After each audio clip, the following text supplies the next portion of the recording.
Very good morning, all of you. Today we are going to discuss about risk-related KPIs of a financial institution or a bank. Now, when we talk on that, now after the completion of that area, we can conclude the credit risk management part of our course. Then I will start the operational risk management part. So at the beginning, we will discuss about the risk-related KPIs of a bank. Basically, there are two KPIs with the involvement of risk. One is called RAROC, risk-adjusted return on capital. That is one KPI. The other one is RORAC, that is return on risk-adjusted capital. Now, these are the two basic KPIs which involves risk, and it can there has been a adjusted risk for whatever the part. Now, normally we measure the KPI or key performance indicators of a financial organization. We generally go by the total assets, balance sheet structure, returns, and all that. Anyway, the presentation really explains the criterias and basic theories with regard to these key performance indicators. Now we are going to discuss about RORAC, RAROC, and other KPIs.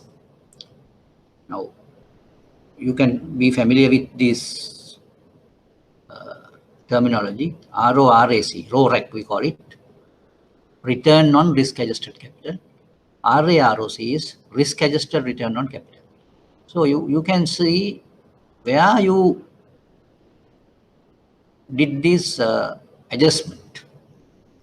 Now, in the case of RORAC, you did the risk adjustment in the capital. Return on risk-adjusted capital. Capital is adjusted for risk, or we call it the risk capital. Then the other one, RAROC, there capital is not adjusted, but return is adjusted. Risk-adjusted return on capital. So this is the basic principle behind these two basic key performance indicators. Now we will see the background behind these indicators.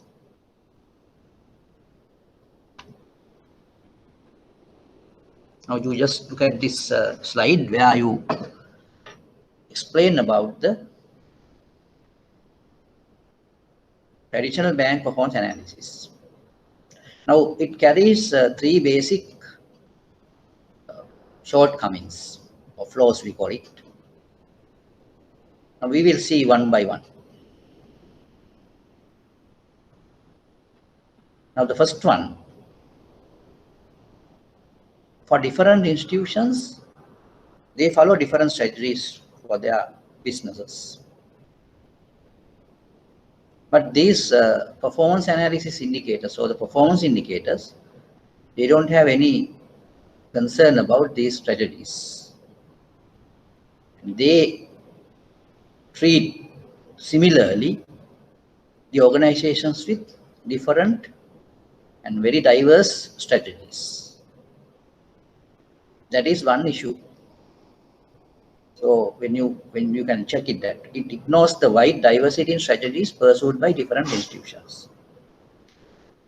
Different institutions or different financial institutions, they follow different strategies to achieve their business targets. But irrespective of those strategies, you apply a similar performance indicator to measure performance of those diverse organizations. So therefore, it is identified as a basic shortcoming of this performance analysis. I think that's fair enough. I think that's you can really understand what it is. Though the organizations follow different strategies, you treat them similarly and you do a similar type of analysis for all. So that will not really create a rational type of performance analysis. That is the first thing. Now we can see what is the second issue. Now I think the first issue is clear. Though the organizations follow different strategies, when you do the performance measurement or when you do the key performance indicator analysis, you apply the same criteria for all the organizations, irrespective of their strategy. So therefore, it is taken or it is identified as a flow. Right. Now we go to the second part of it, or the second basic flow. But when you think about these different performance indicators, basically these indicators have a dependency on total assets. So it's a yardstick for different organizations. The volume of organization, the profitability, and all sort of things are really looked at on the basis of total assets. So that's a yardstick used by most of the financial organizations. But here, when you talk about assets,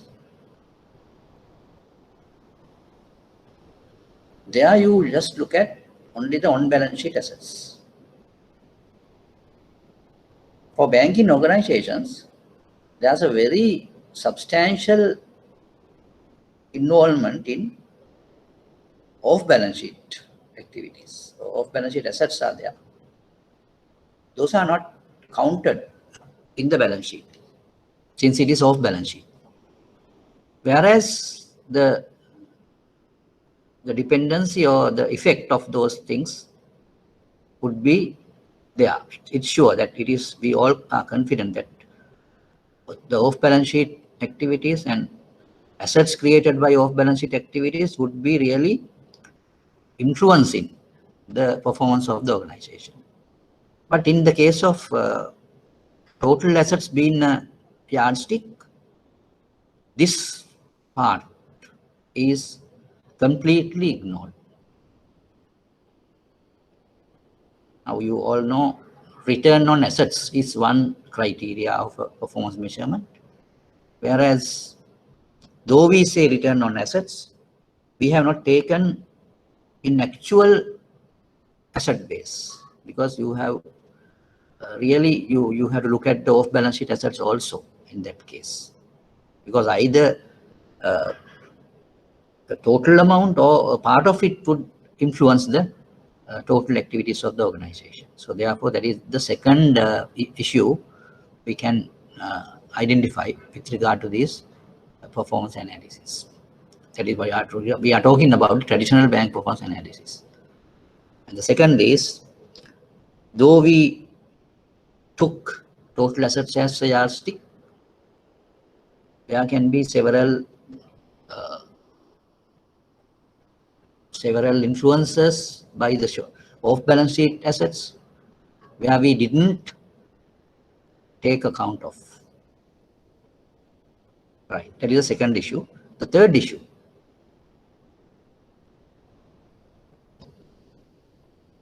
now the third issue is a very, very important issue where for an organization, it is not the profit we really look at. We have to look at the value addition, or what is the value the organization created for shareholders. So therefore, the performance analysis should have a direct relevance to this value addition for shareholders. Whereas the performance analysis of traditional nature, they don't have any analysis with regard to the creation of value for the shareholders. This is the third flow or the third issue of traditional bank performance analysis or traditional financial organizations performance analysis. I think it is clear. I think you need to just keep in your mind that these three flows are very much important with regard to the traditional performance analysis. So therefore, we have to really just deviate from this traditional bank performance analysis in order to have a rational performance analysis. I will really summarize the things like, the first thing is even though the financial organizations follow different strategies for their business objectives, they have been treated similarly. So that is the first issue. The second issue is the total assets is a very important yardstick in this performance analysis, whereas when the banks or financial organizations engage in off-balance sheet activities, this yardstick will not be a rational one. That is the second flow. The third flow would be there's no way of getting any information with regard to the shareholder value creation. So that is the other issue. Now these three issues are very prominent in the traditional bank performance analysis.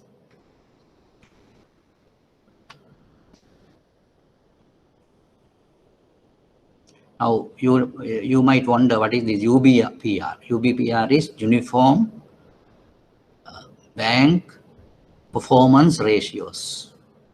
Uniform bank performance ratios were introduced. Most banks did similar things, which were reflected in their balance sheet. Now, actually, at the time of introduction of these traditional performance indicators, most of the banks, they did similar things, which were reflected in their balance sheets. Now, for example, they accepted deposits and made loans, and many interest rates were regulated. And at the when you talk in terms of their performance, the performance really dependent on the balance sheet composition. But that was the traditional aspect. But now, when you look at the banks, they pursue several strategies, very different strategies. So therefore, the UBPRs may not be really rational in the performance analysis.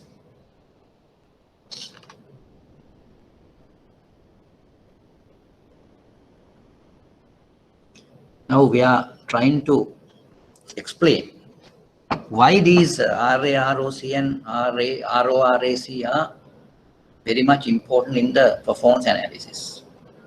This presentation gives a basic idea about the importance of that RAROC and RORAC and its rationality.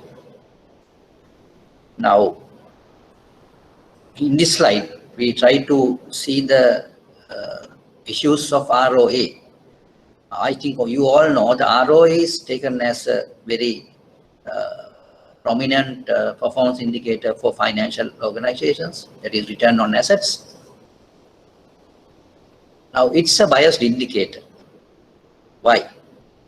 Because as I told you earlier in the earlier slides, the assets may not give a proper indication of the institution because the institution engaged in several off-balance sheet activities. So that is one biasness of this indicator. But return on equity, it may not have the same weakness. So that is why we have taken equity or capital as a measure. So return on equity is a fairly rational indicator. Now, there are several indications given here. When considering the entire bank, stockholders' equity must support all activities, whether on or off balance sheet. So therefore, the equity really plays a major role than the assets, because equity has a connection with shareholders and the equity has connection with each and every activity of the organization. There's a comparison of net income to equity, capture the returns to owners' contributions. Now here the comparison is made between net income and the equity. Therefore, it really have a comparison with the returns to the owners. So therefore, we can take it as a rational type of a performance indicator.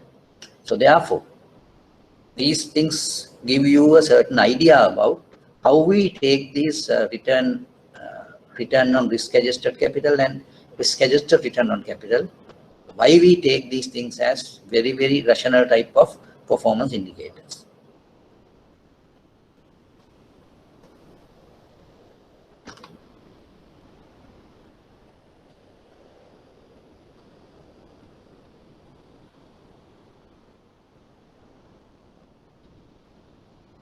Now you just look at this slide and you can see, as long as banks have a similar strategy. Now that's what I told. If the banks have similar strategic type of a focus, then these UBR-based and other traditional performance measures are really meaningful. So then we can do a comparison between peer organizations. What do you mean by peer? Peer means now they are in the same strategic focus. Then we can do a comparison among the peer group. But otherwise, these traditional uniform banking performance measures are not really meaningful. So therefore, in order to find out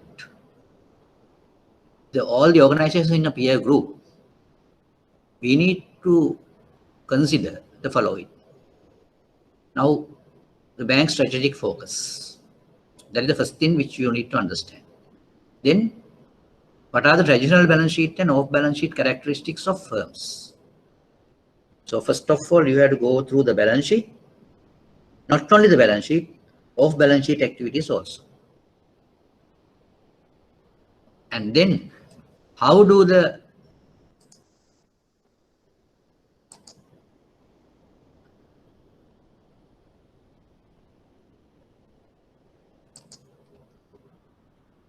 bank's activities affect its operating revenue?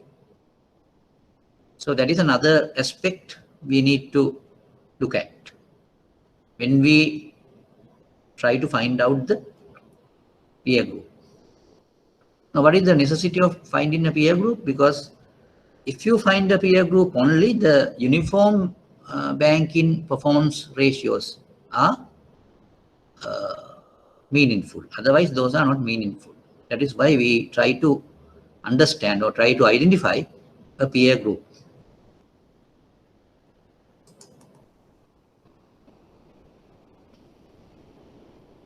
Right now, you can look at a certain guideline for this peer group identification. There's a common starting point to look at. Now, there are basic strategies of banks or financial organizations. Either it can be loan driven or deposit driven. So this is a very basic type of a strategic focus. Now the strategic focus is loan driven for one type of organizations. Some other types, it is deposit driven. Now we will look at loan driven organization.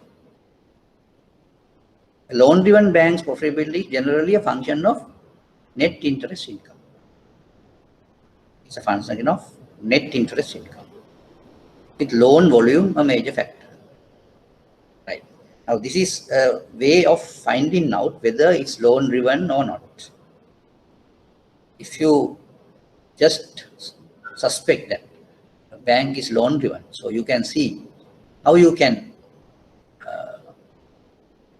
just understand whether it's a loan driven bank.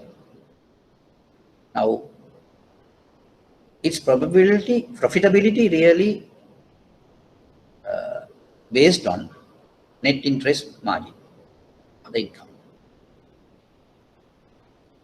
So when you look at the bank's performance, if you go through the past several years net interest income or the margin, then you found that the interest margin has gone up for the last couple of years. So that means their profitability goes up. And another major factor for these type of banks is loan volume. Loan volume is increasing, and their profitability is increasing. Such banks are called loan-driven banks. This is a basic identification factor. Then when you go to the deposit-driven banks, its profitability is generally a function of non-interest income. Now you can see the interest income basically depends on the loans. What do you mean by franchise value? The franchise value is their capturing of the market and the deposit volumes. And you can, I think that most of the banks, they have a way of putting their market share in the deposits. So that gives the franchise value. Now, if a bank is having a high market share of deposits, that means the bank is a deposit-driven bank. And their profitability basically depends on non-interest income, not the interest income. Because they can provide several services to the customers on the basis of these deposits. Then the customers will have a service.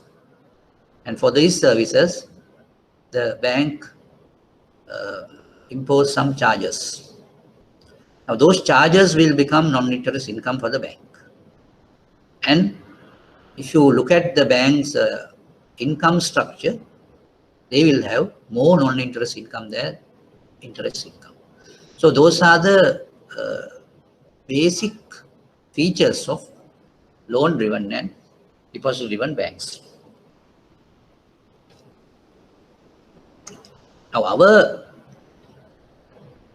concern here is to check how the risk management or the risk impact the profitability of the bank. That is why we look at the risk-adjusted type of things. Now we did some quantitative studies on credit risk. Now these quantitative studies really directing you to the measurement of losses and profits.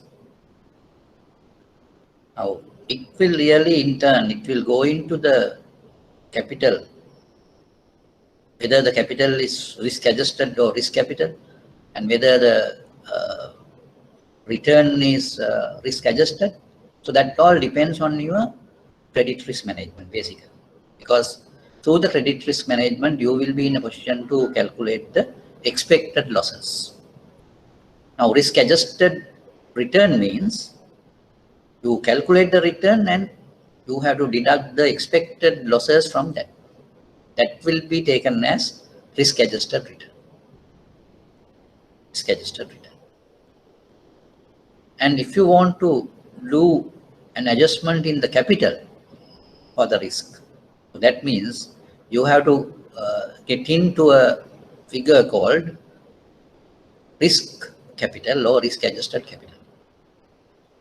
So that means now when you do some business in loans or when you grant advances, those advances, now in order to grant those advances, you have to assign a certain amount of capital for those advances. So that capital is called the risk capital. So when you say, when you want to get the return on risk adjusted capital, So they are the capital. But the capital you have to look at is that.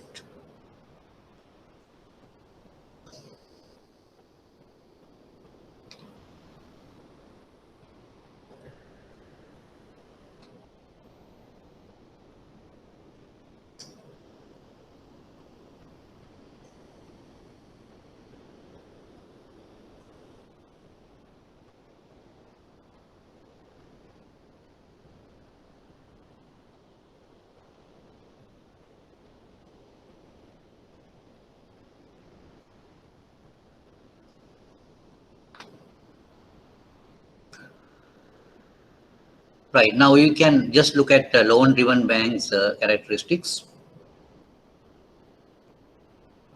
Now this is understood. No, asset size is determined by the bank's loan demand. Now, in other words, we can say the profitability is determined by loan economics means. Now, you all know when you have loan yields, invariably those yields should be higher than the cost of funds. But your loan portfolio mix will determine the average yield of loan portfolios, because that all depends, because you are not in a position to uh, charge the same yield for each and every loan. That would be done in a particular basis, and as it is, you have to have a portfolio with different types of loans, and all those loans will have a yield which can uh, have a rational demand for all these loans. So therefore, the banks will have to decide their yields on the basis of that. But if you do that in a particular manner and you can have a fair return on these things, and it is over and above the cost of funds, and this margin will determine the profitability of the bank.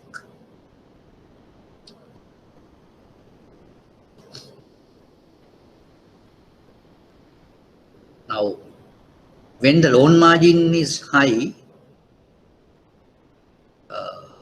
there can be non-interest expenses.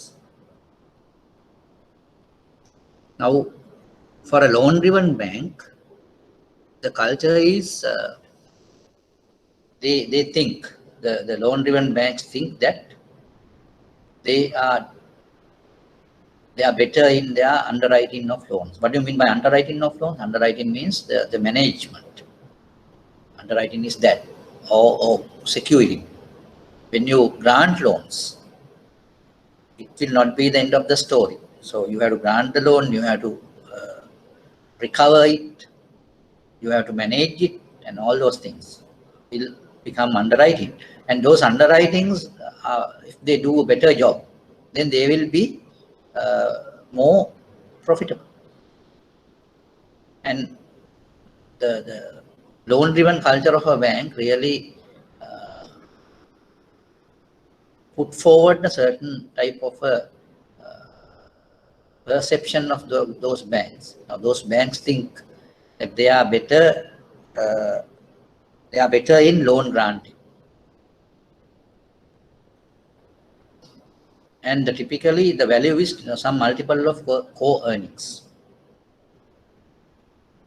Now, I think this will give you a certain understanding about a loan-driven bank, and I think our concern is really also focused on a loan-driven bank, because now here we are, our perspective with the credit risk management, and under the credit risk management, our concern goes to a loan-driven bank basically, because they have to have a risk return trade-off to these loans. So that means you have to manage your risk in a particular manner.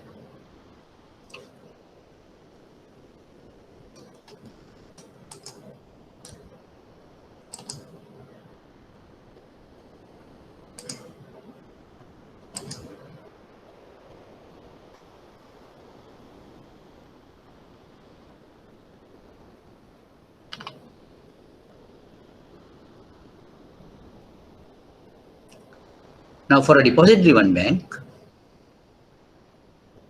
asset size is determined by the growth in core deposits. Value is determined by the bank's franchise value. Now, that franchise value really comes with the measurement of the market share of low-cost core deposits. What do you mean by low-cost core deposits? The low-cost core deposits are savings and current accounts. If you go into a loan-driven bank, you will find that their contribution in their deposit mix is very much coming from fixed deposits, not with low-cost deposits. But if it is a deposit-driven bank, you will find a fairly higher contribution of low-cost deposits in the deposit mix. For example, if a bank is having in their deposit mix the total of savings and current accounts higher than 60 or 70%, so that's a really deposit-driven bank. But for them, interest income is not that high, and interest margins are not that high, and they have high non-interest expenses. Sorry, low non-interest expenses. And they have lower loan losses also because they have not granted so much of loans. So these are the characteristics of a deposit-driven bank normally.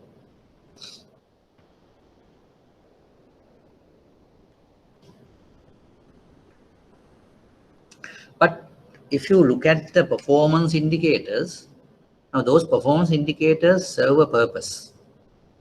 Now it will serve, or it will give an idea about the bank to the financial regulators. That is one. And the general public. In addition, if people invest in banks as shareholders, then they are very much considering about their returns, or in other words, the return on equity. And they are very much considering about their overall return in the investing of when they do the investment in the bank's stock.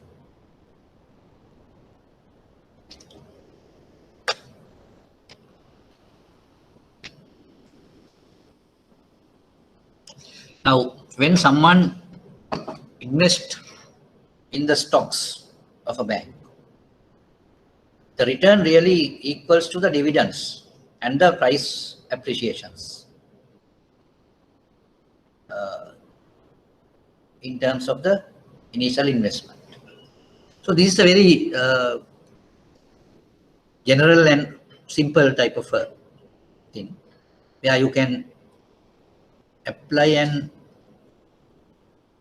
quantify the returns for these stockholders. These are the normal stock market based performance indicators: return to stockholders, earnings per share, price to earnings, price to book value, market value of equity, and all sort of stock market indicators. But now, why we have given these things here? Because the stockholders or the shareholders or the investors in the bank in stocks are really concerned about these things, not the other type of indicators. Now you can just look at this. Buy 100 shares of PNC Financial at the beginning of 2001 for $73.06. The bank paid 1.92 per share in dividends. That generated reinvestment income of $0.09. At the end of 2001, the price of stock was $56.20. Now, this is a simple exercise where you can do. We are referring to 100 shares, and they have given the details in terms of 100 shares.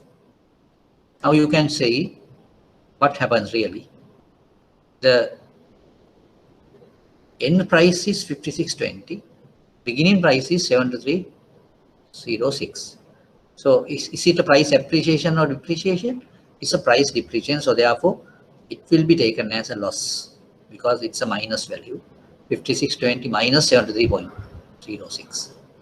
But there's an income also. That is the dividend income, 192 per share. 192, but not that. Not only that, there will be another 0.09 also reinvestment income. So that is altogether it will be 2.01. 1.92 plus 0.09 will come to 2.01. So therefore, this is the total return of the stocks. Now this is the price depreciation plus the dividend income, and it has to be divided by the initial value, that is 73.06. Now we will find it as, if you do the calculations, you will find it as 0.203. That is equivalent to,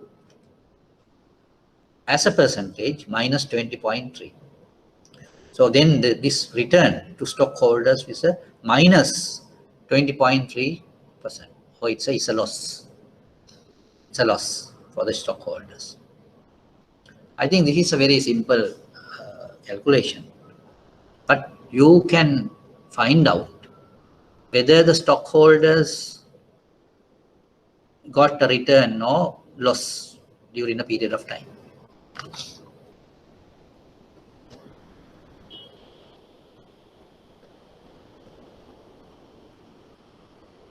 Right, you can just look at another slide. We consider two types of banks. Traditional or customer bank, in their activities they have loans are there, core deposits are there, payment services are there, credit enhancements, asset management, and financial advisory. Now this is the normal traditional or customer bank. Then there can be another bank which we call investment bank, house bank or housing bank. They have investment portfolio. They have non-core deposits. That means now they have purchased liabilities, loans, asset sales, servicing, and bank-sponsored mutual funds. These are the businesses of investment or house bank. Items are assigned based on whether the underlying activities pertain to bank customers or the bank itself. Now, if you talk in terms of activities for a customer bank, there will be several customer activities, because now we have normally in a customer bank grants advances to customers. Bank accept deposits from customers. Likewise, several customer related activities are there. But for an investment bank, it is not so. They have less customer activities. They have their own activities, and we call them proprietary activities or their own activities, bank itself. So what we can do is we can evaluate the returns on each bank relative to the risk and relevant benchmarks.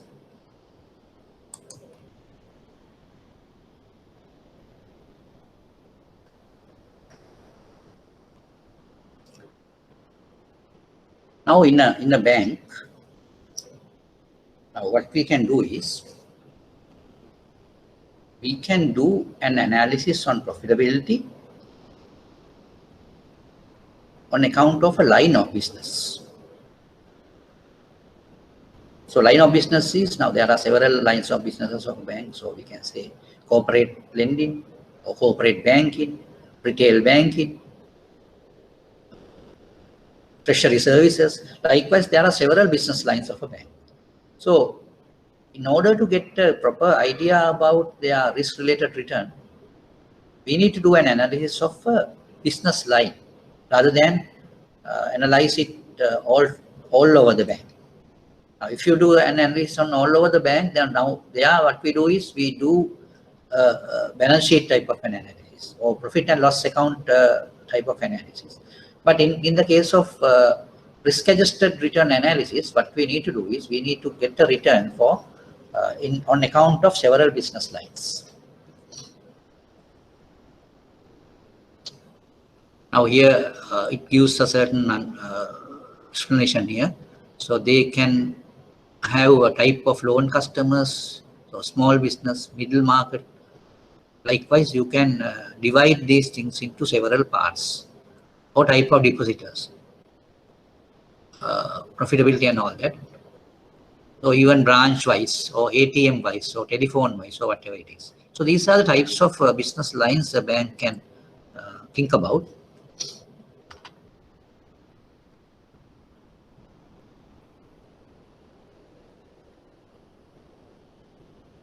Right. Now, if you want to do that, if you want to analyze the profitability and risk precisely, there should be a balance sheet, an income statement for each business line separately. So that is a novel idea where we can do an analysis business line wise, and that analysis will give you a certain accurate measure.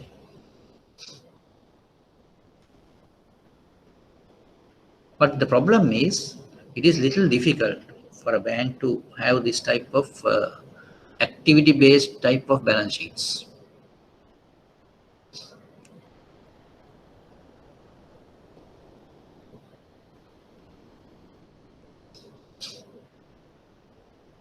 But when you do that, when you have these demarcations or classifications into different business lines, then you are in a position to understand what is the allocation of capital for each business line, or what is the assignment of capital for each unit.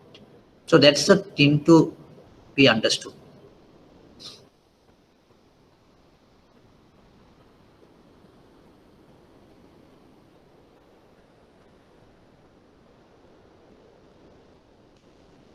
So you can just look at this slide and see there are alternative capital allocation methods.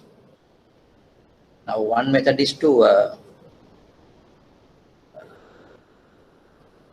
looking at the assets, and you can assign the regulatory capital. For example, say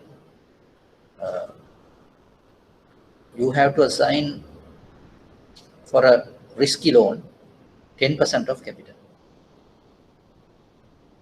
Sorry, now the risk loan is 100 million, so then you have to assign 10 million of capital for that. Likewise, there are methods of calculating the regulatory capital or regulatory risk capital. So that is one way of assigning capital for business lines. Then size of assets. Benchmarking each unit to pure play peers that are standalone, publicly held firms, and measures of each line of businesses riskiness. So another part is to see how we can check the riskiness of the business line. For example, say if you know a particular risk is involved in one business line, and you can see the other business line risk is in terms of, or in comparing with that particular business line, what is the risk of the other business line. For example, say you think that your risk for 10% risk would be there in the in one business line, say retail banking, whereas you can have a corporate banking model. You might think that the risk for the corporate banking would be higher than the retail banking, and that is a certain proportion, you can say. So it is you can say 1.5 times the risk of retail banking. So if you think that it is 10%, 1.5 times means 15%. So likewise, you can have such type of riskiness calculation. So that's another way of doing this assignment of capital.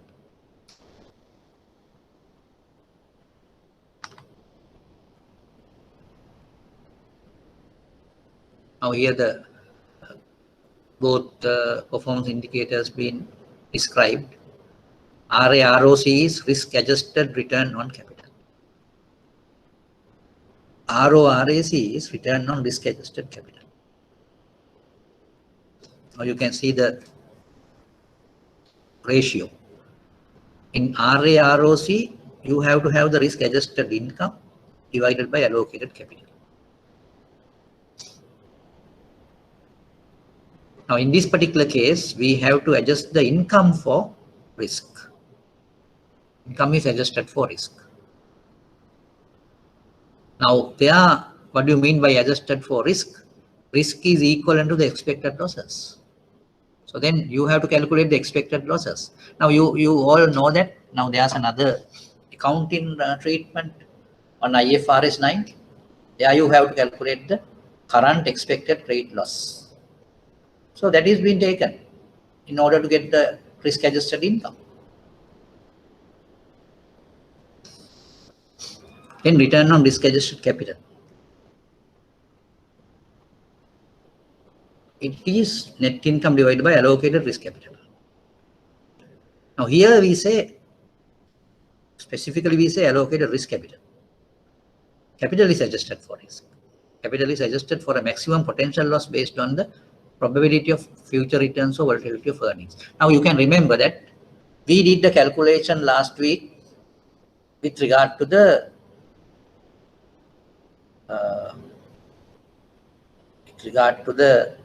value at risk, credit value at risk.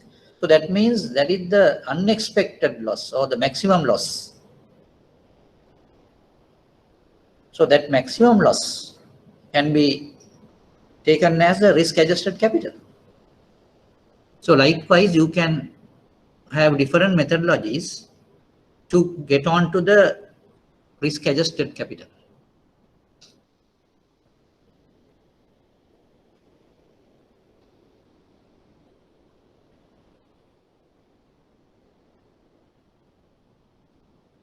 Now there's an example here given, a particular company called PNC,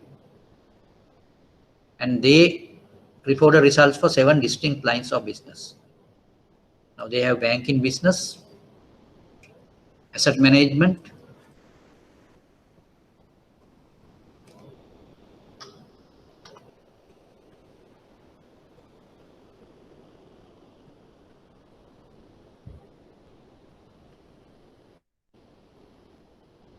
right. Now you can just look at it.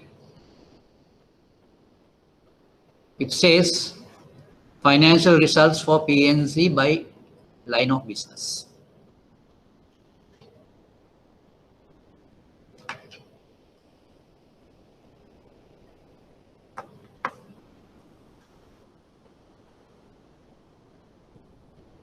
You can just look at it.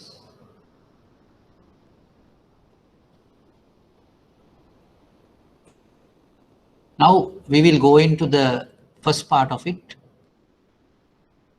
earnings or net loss. The earnings means it is the revenue minus expenses. Now you can just look at it. Banking business, regional community banking, that is coming under banking business. Then you have corporate banking, real estate finance, and business credit. These are the banking, different arms of banking business. And banking business is taken as a separate business line. Now you can just look at the earnings for each area of that banking business, and the total banking business has an earning of $281 million.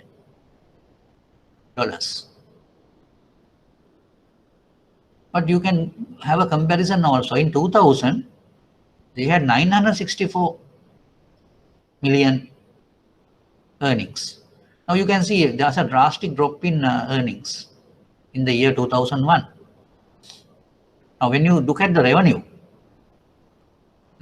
actually, you can see in 2000 the revenue was only 3,225, whereas In 2001, the revenue was 3,342. Now revenue has increased, whereas the earnings came down in the year 2001 drastically.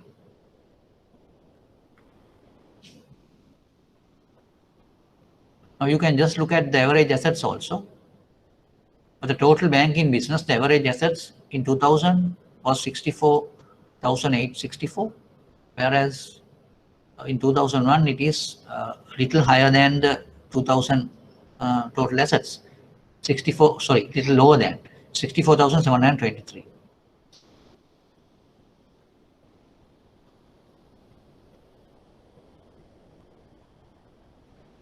Then they talked about asset management and processing.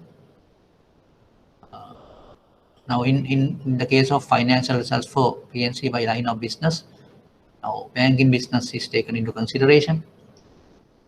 And you can just look at the other things also.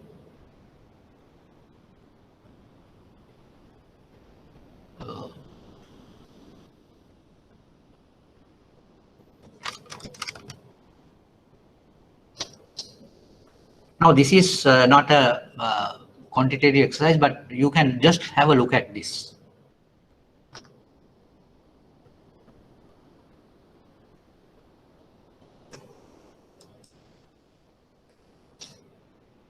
Now, one is corporate banking, the other one is community banking. Now you can just have a look there. It provides services nationally in the areas of credit, equipment leasing, treasury management, capital markets, and mid-sized corporations, government entities. Now this is coming under corporate banking, and community banking, traditional deposits, branch-based brokerage, electronic banking, and trade products to retail customers, along with products to small business such as a deposit generating unit. So these are normal banking at normal retail banking, right?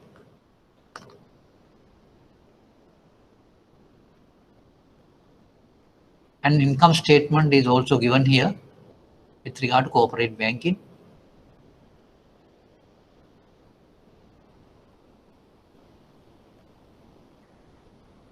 Then regional community banking.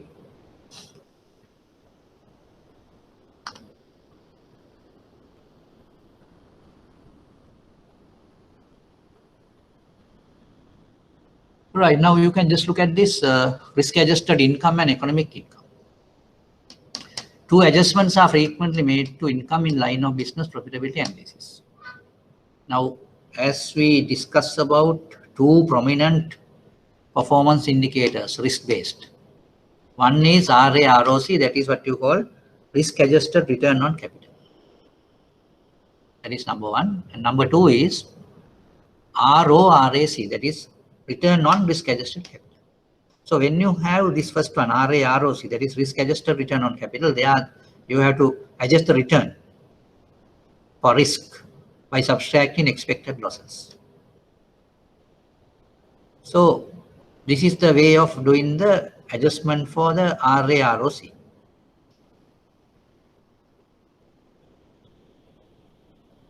And there will be a thing called hurdle rate or minimum return. So, and we call it economic return.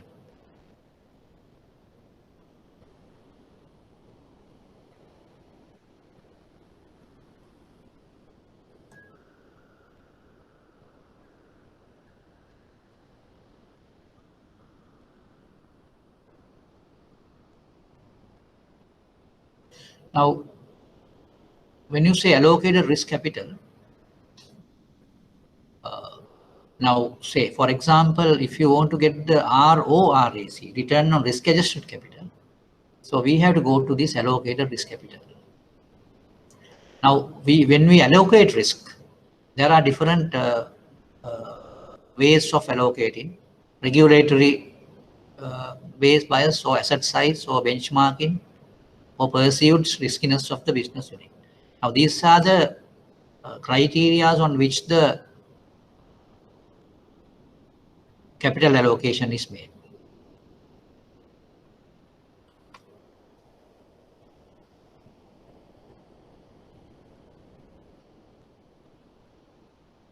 Now, when you say earnings at risk, that is the volatility of earnings from a line of business is taken as the earnings at risk.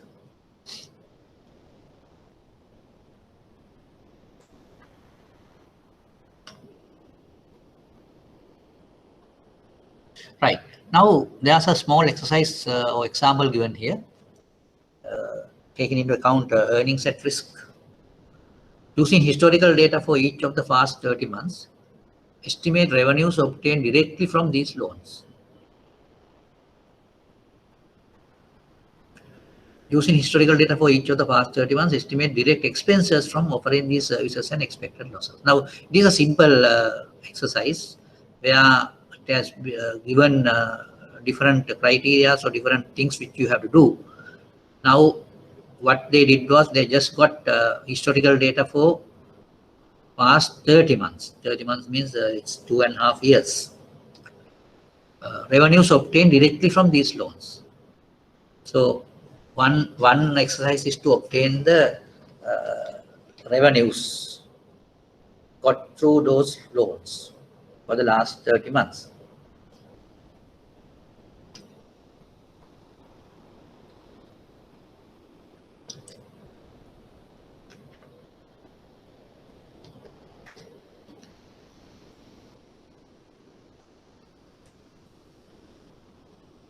Using historical data for each of the past 30 months, estimate direct expenses from offering these services and expected losses.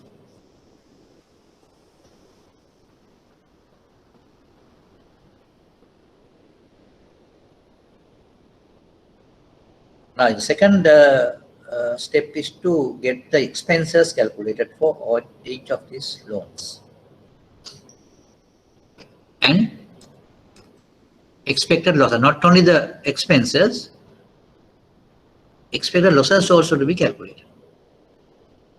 Now, altogether, you have now 60 observations. We got 30 for the revenue, 30 for the expenses, and total of the expenses and expected losses. Now, when we want to get the earnings at risk calculated, we have to get the standard deviation of these earnings.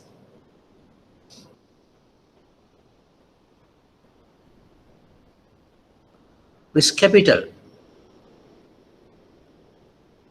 as 1 or 2 standard deviation of earnings divided by the risk-free interest rate. So that is how the risk capital is calculated. So I will show you how the calculation is made. Now this is a methodology to be used. Depending on the earnings at risk, how are we going to calculate the allocation of capital? Right. Now look at these figures. Now, monthly revenue less expenses, because they have not given 60 things here, but they have given only the 30 things, and what they did was they got the values as revenue less expenses plus the expected losses, and you have 30 values here. The mean value is given as $5.06 million. That is the mean revenue less expenses or earnings. Mean earnings is 5.06, and standard deviation is also being given as 0.735. So allocated risk capital, the calculation of allocated risk capital is given underneath. Here the risk-free rate is assumed as 5.5%. Now here I think you need to get an idea about what is this risk-free rate. In actual form, the risk-free rate is a rate for the government lending. When the government lends, they lend at that rate. So that means how do the government, not lending, government borrowings, sorry. When the government borrows, what are the means of borrowing? They will borrow through treasury bills and treasury bonds. Now, what do you mean by the risk-free rate? It is the 1 month treasury bill rate. It's normally taken as the risk-free rate. In this case, in this particular example, risk-free rate is taken as 5.5% annual. I think it is now the Sri Lankan situation is very close to this now. But this is given in dollars. But anyway, now what is the method they used to calculate the risk capital? So what they did was they got the risk-free return or risk-free rate for the last month, for 1 month, and that you have to divide the standard deviation by that amount. So then you will get the risk capital.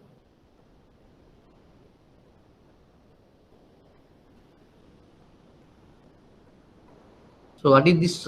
What does this mean?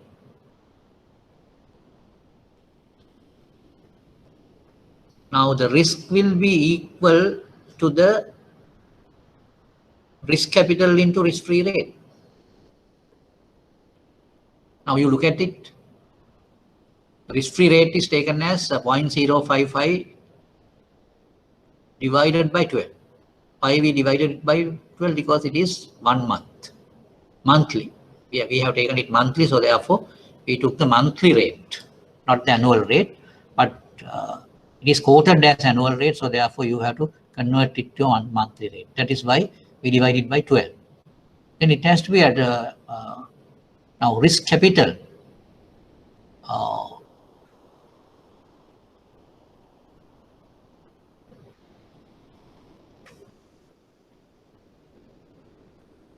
When it is multiplied with risk-free rate, you will get the standard deviation. Or this is what you call the earnings at risk, 0.735 million. That is earnings at risk. So earnings at risk comes as risk capital into the risk-free rate.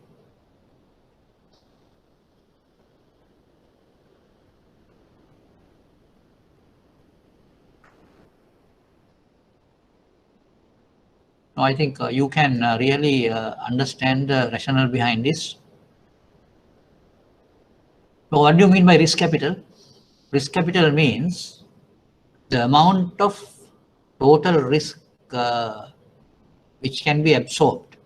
You have to calculate that and see how we can absorb that risk when it is realized. So that is the amount of risk capital we are talking about.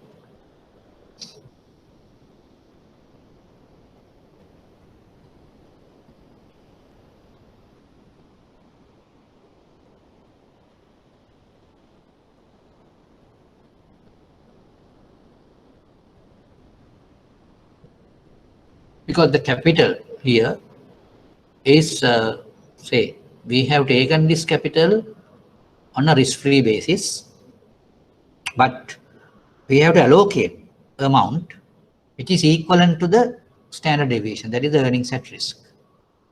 So then that allocation is made through that. So the risk capital is calculated through that basis. So RORAC for the most recent month, that is the return on risk adjusted capital, is we have to take the last month's revenue minus expenses, that is 6.4. 6.4 divided by risk capital, that is 160.34, that is 0.0399 monthly or 47.89 annually.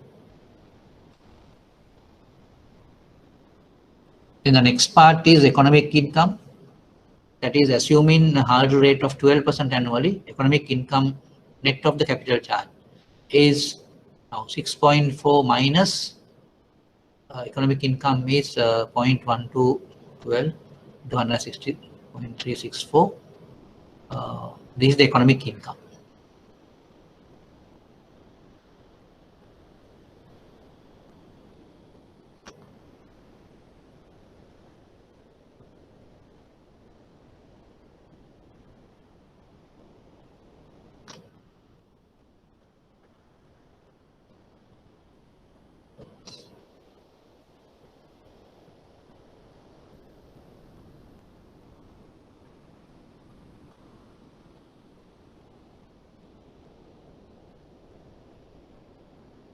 Okay.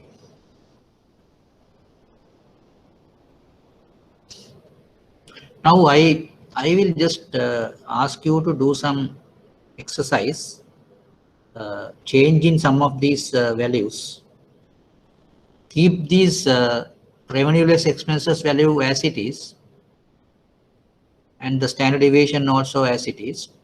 But we will change the risk-free rates to several numbers and see what would be the risk capital and what would be the return on risk adjusted capital.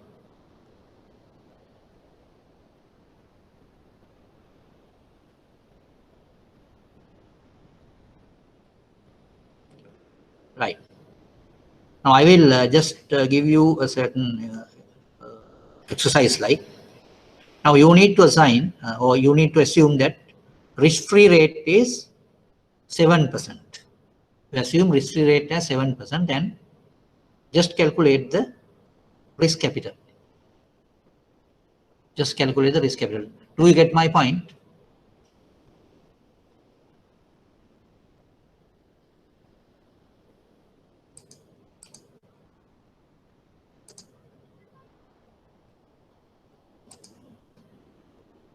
Now I just showed you some slides,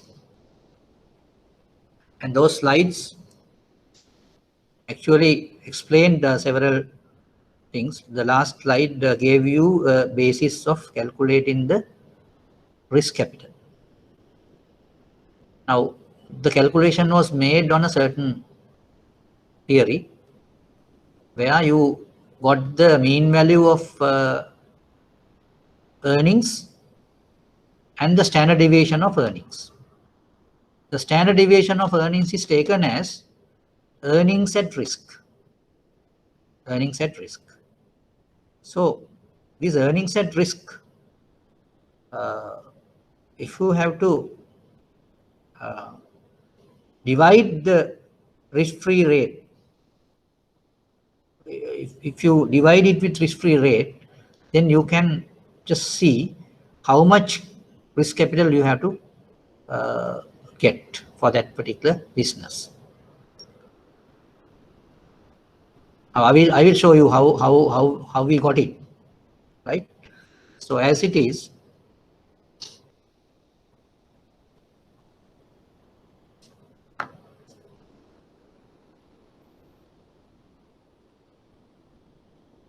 now I will go get the figures again, and I will show you how we have calculated that.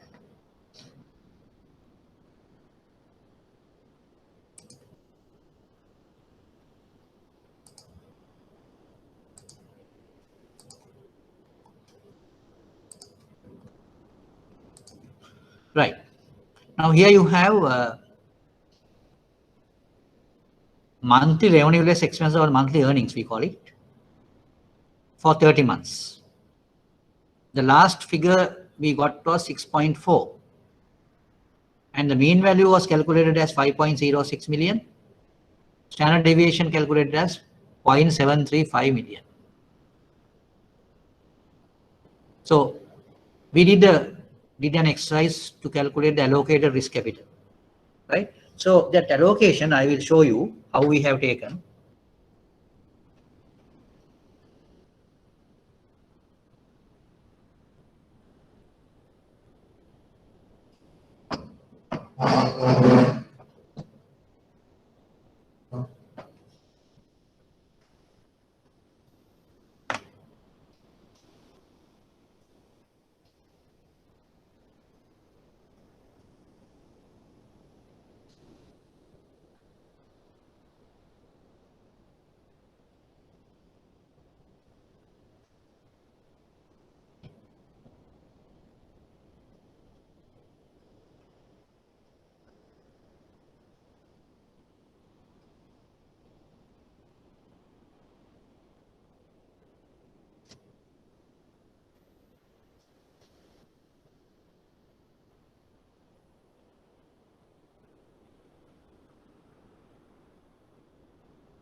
Now you just look at this.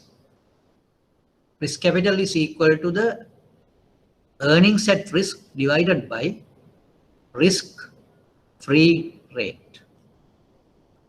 Risk-free rate.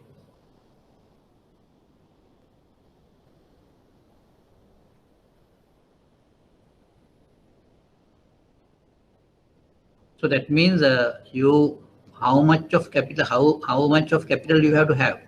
That is what you mean risk capital. So in this particular case, what is the earnings at risk? 0.735, no? So as it is 0.735. Risk-free rate is given as 5.5%. But this earnings at risk was calculated for a monthly basis. So therefore, the risk-free rate also to be taken into monthly risk-free rate. But annual risk-free rate is given here, so that is 5.5. So then 5.5% means 0.055. And it is to be divided by 12. So earnings at risk was 0.735. So I will just put the values there.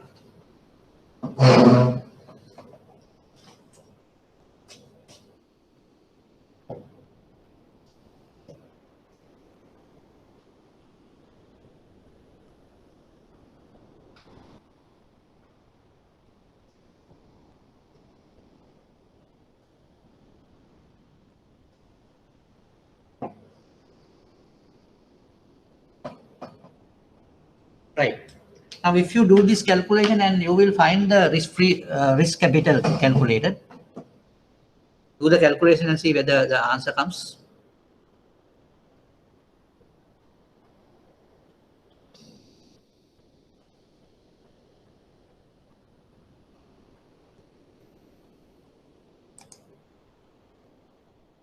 Yes.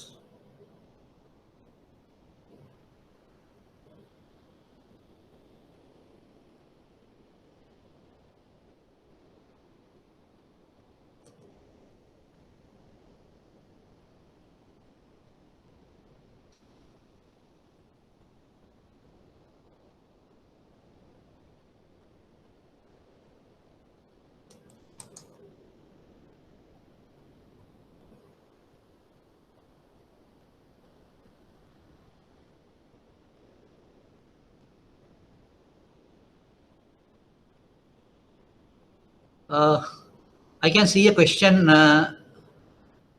from one student.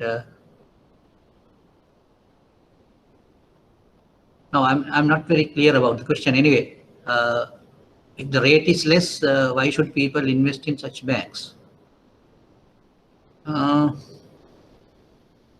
Because now I can just give an answer for that. Anyway, now for the benefit of other people also, I am just tell you the question. Now a question comes here: why should people invest in such banks? Deposit banks, yes, such banks if the rate is less. I can give several reasons for this. Deposit-based banks. Now, when you say deposit-based banks, even the rate is low, people invest there because there are several reasons I can give. One reason is they are satisfied with the rate they receive and their risk appetite is very low. That is the reason, because they don't like to take risk. They like to take a very small risk and they are satisfied with what they have got, the return. That is why they invest in such banks. That is one answer. The other answer is, I think that is also very much connected to that answer. Now, when the deposit-based banks, they give several type of incentives for this type of people. And they go for that incentives and then they invest in those banks. Just looking at the very superficial type of incentives. There is another reason. Just like the presence and all that. but they don't get any idea about the real return. So therefore, that is the basis of that. The answer I can give is it is because of their little risk appetite. They are really satisfied with what they get as a return. That is why they deposit deposit in those banks. Only thing is now, if a person is really living on these deposits, they are not in a position to deposit these things into this type of banks because they are not getting their real income, and they will find it very difficult to live. I mean, the living expenses also cannot be met through that interest income.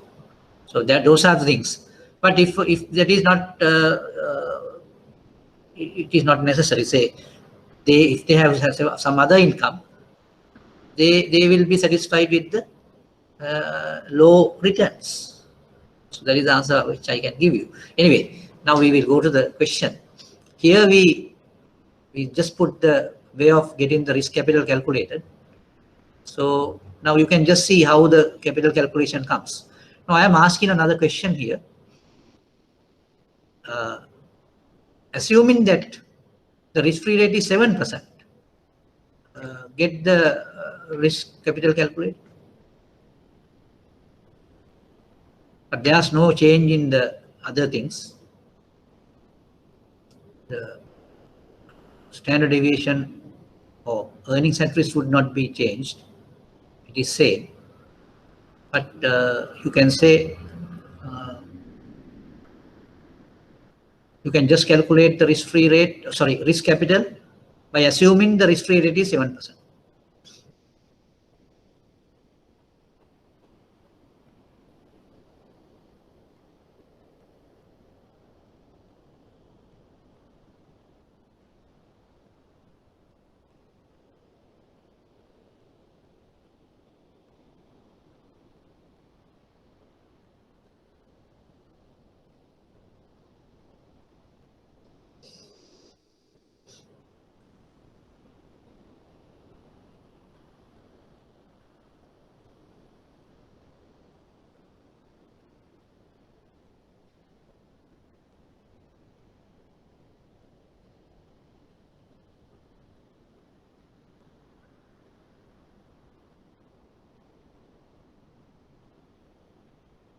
Yes, anyone got the calculation? It's 126 million. 126,000. Million. 126 million.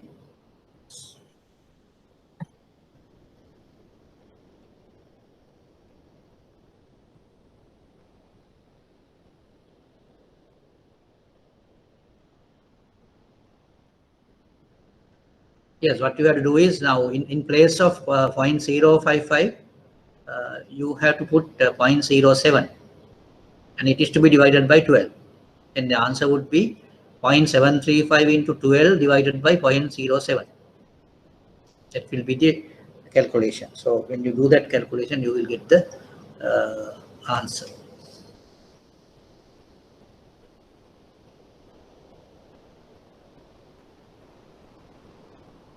That is the risk capital.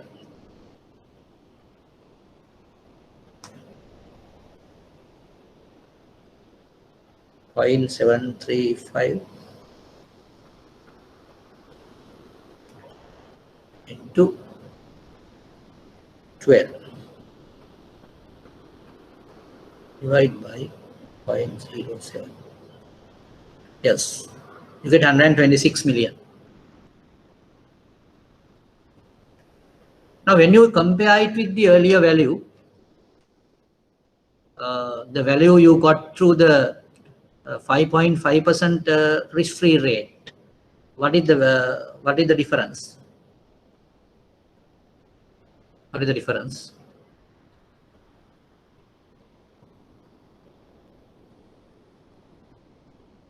There you got what is the value you got for earlier one? 159 million. 169 million. Yeah. So that is 159.78 million. 160.364, no? So that is that total.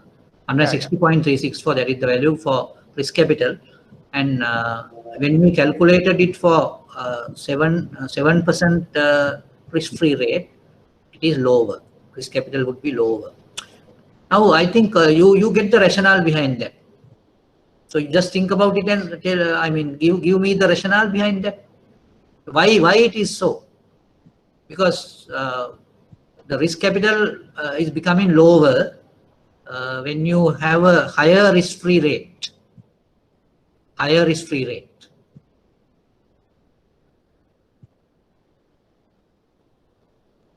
What is the reason? Because now you can just see the earnings at risk can be achieved with the lower risk capital when you have a higher risk-free return. Higher risk-free return. Now, actually, now when you have a lower risk-free rate, what does that mean? The risky assets, having a risky asset would be very much possible with the low risk-free rate, because you need to, pass that amount only, that limit only. Say, for example, when your risk-free rate is 5.5, as and when you have a 5.6% rate, it will become a risky asset. 5.7 it's a risky asset. But when you have a risk-free rate as 7%, till 6.9%, it is a risk-free asset. You got my point? So therefore, you don't need so much of risk capital when the risk-free rate is higher. When the risk-free rate is lower, you need more risk capital. Why? Because you will have to have more risky assets when the risk-free rate is low. That is the reason. I don't know whether you got my point. Right. Then we can go into the next part, that is the calculation of return on risk-adjusted capital. For the most recent month is the last month, that is 6.4 earnings. And what we did was, we have to divide the earnings by the risk capital. As it is the risk capital we calculated is 160.364 million, and 6.4 divided by 160.364, that comes to 0.0399. That's a monthly thing. And if you want to get the annual one, you have to multiply it with 12, then approximately you will get 47.89. Now, do you have any question when I say to be multiplied in 12 with 12? Do you agree with me, or any question on that? Yes.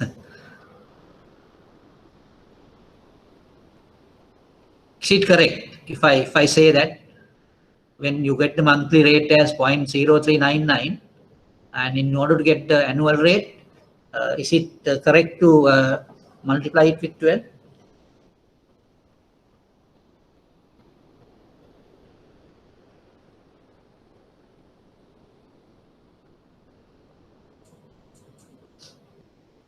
Yes, Nishant.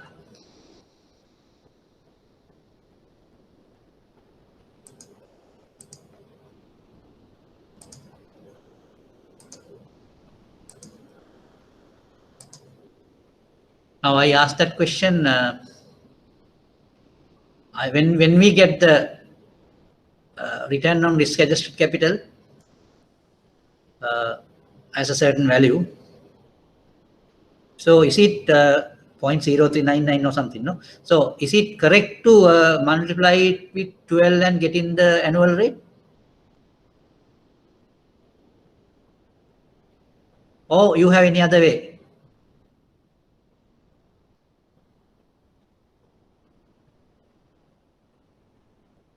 Yes.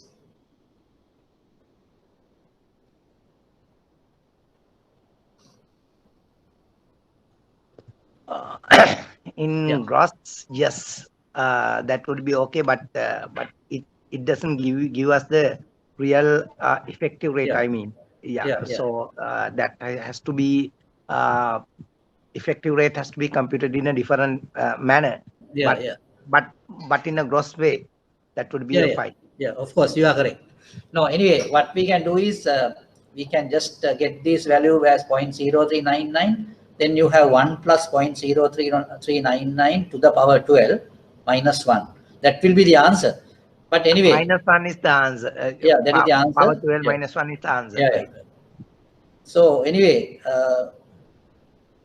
only thing is now that all depends on the way you do it and the particular situation.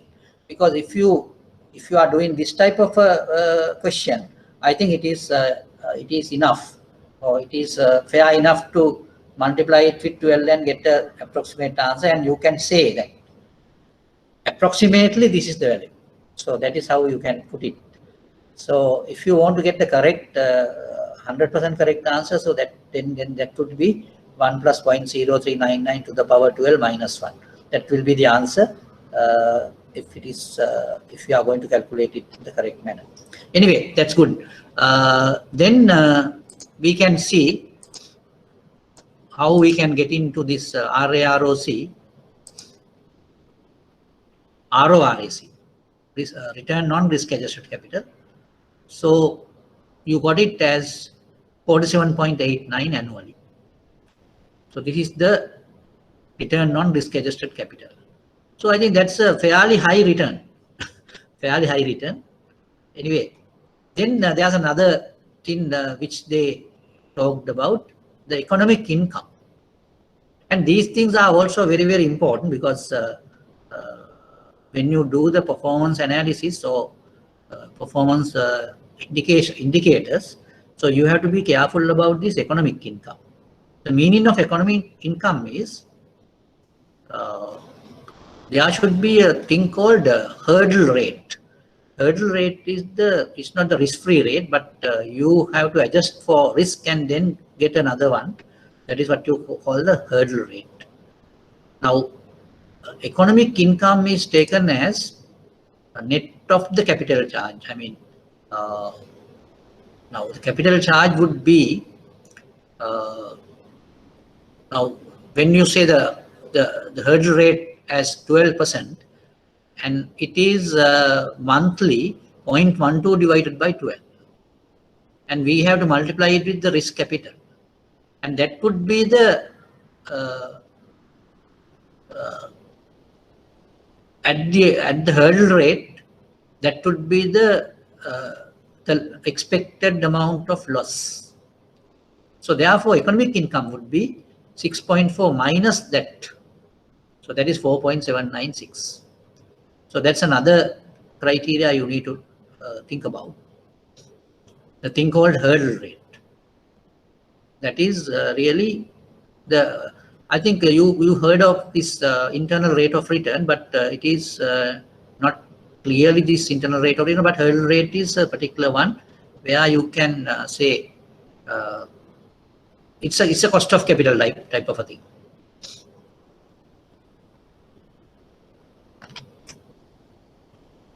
Right. Anyway, are we trying to discount in the particular monthly income? Discounting by hurdle rate? No, it is not a discount. Yeah. The hurdle rate is a particular risky type of a thing where you expect. I mean, that is an expense which you can expect. That is why we put it there. That is why we put it as an economic capital. Otherwise, now 6.4 would be the real profit. But though we have 6.4, we have to adjust for the economic, we call it economic cost. Economic cost. Economic cost is taken on the hurdle rate. Okay, sir. Okay. That is what we did. Okay. Right. I think with that, the things are a little okay, and we can say that now RORAC is where you do the real adjustment for the capital, but when you want to get the risk return on risk-adjusted capital is what we have calculated now. And we can calculate the risk-adjusted return on capital also. So there what you are going to do is, we need to do the adjustment for the return. Now that is what here we did. But it is not the real risk-adjusted return on capital, but here we have done it for the hurdle rate. But if you can have the probability of default or something like that, and if you can calculate the expected loss, then you are in a position to do the risk-adjusted return on capital. Right. Anyway, I will now, for this particular sum, I will put some other values and ask you to do the calculation for RORAC and RAROC both. Right. Anyway, I will put the things on the board.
Right, now you can just use the other factors given here. Don't change these things, and 5.5 is you can calculate that way, and you just assume the risk capital is so much, 160.364, and last month's income is 6.4, and you need to calculate the risk-adjusted return on capital. With this data, when I just put on the board,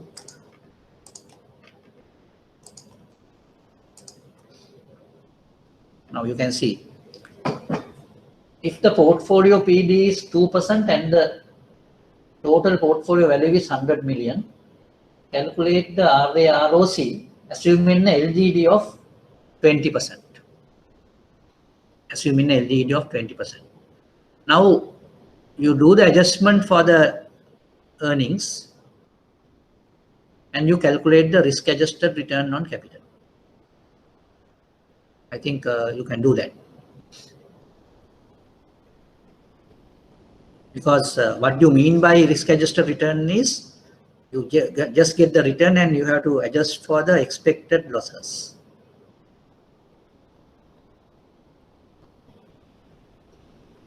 So with that, you can calculate the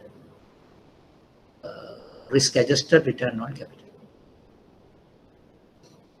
This is a simple exercise. So what I need to do is I want to just explain when you what is the most relevant into the particular situation. It can be either RORAC, that is return on risk-adjusted capital, or risk-adjusted return on capital. So then you should be in a position to identify the most suitable one for the situation. Right. I think you can do this exercise. Any question on this? Because our study on this credit risk management is rather fairly complete with this performance indications and all. Before that, we just did the portfolio level expected losses calculations, individual calculations, and we went through the different models, the Merton default model and the Vashisek model and all sort of things. And we did several model calculations, and through that we have been able to arrive at certain parameters, and those parameters been applied, and after applying the parameters we found that these things are approximately okay with the real life figures. Only thing is you have to be very much clear about the limitations. The limitations in the sense, now we all know it is really not true that each and every loan of a portfolio is having the same probability of default. That is an impossible thing.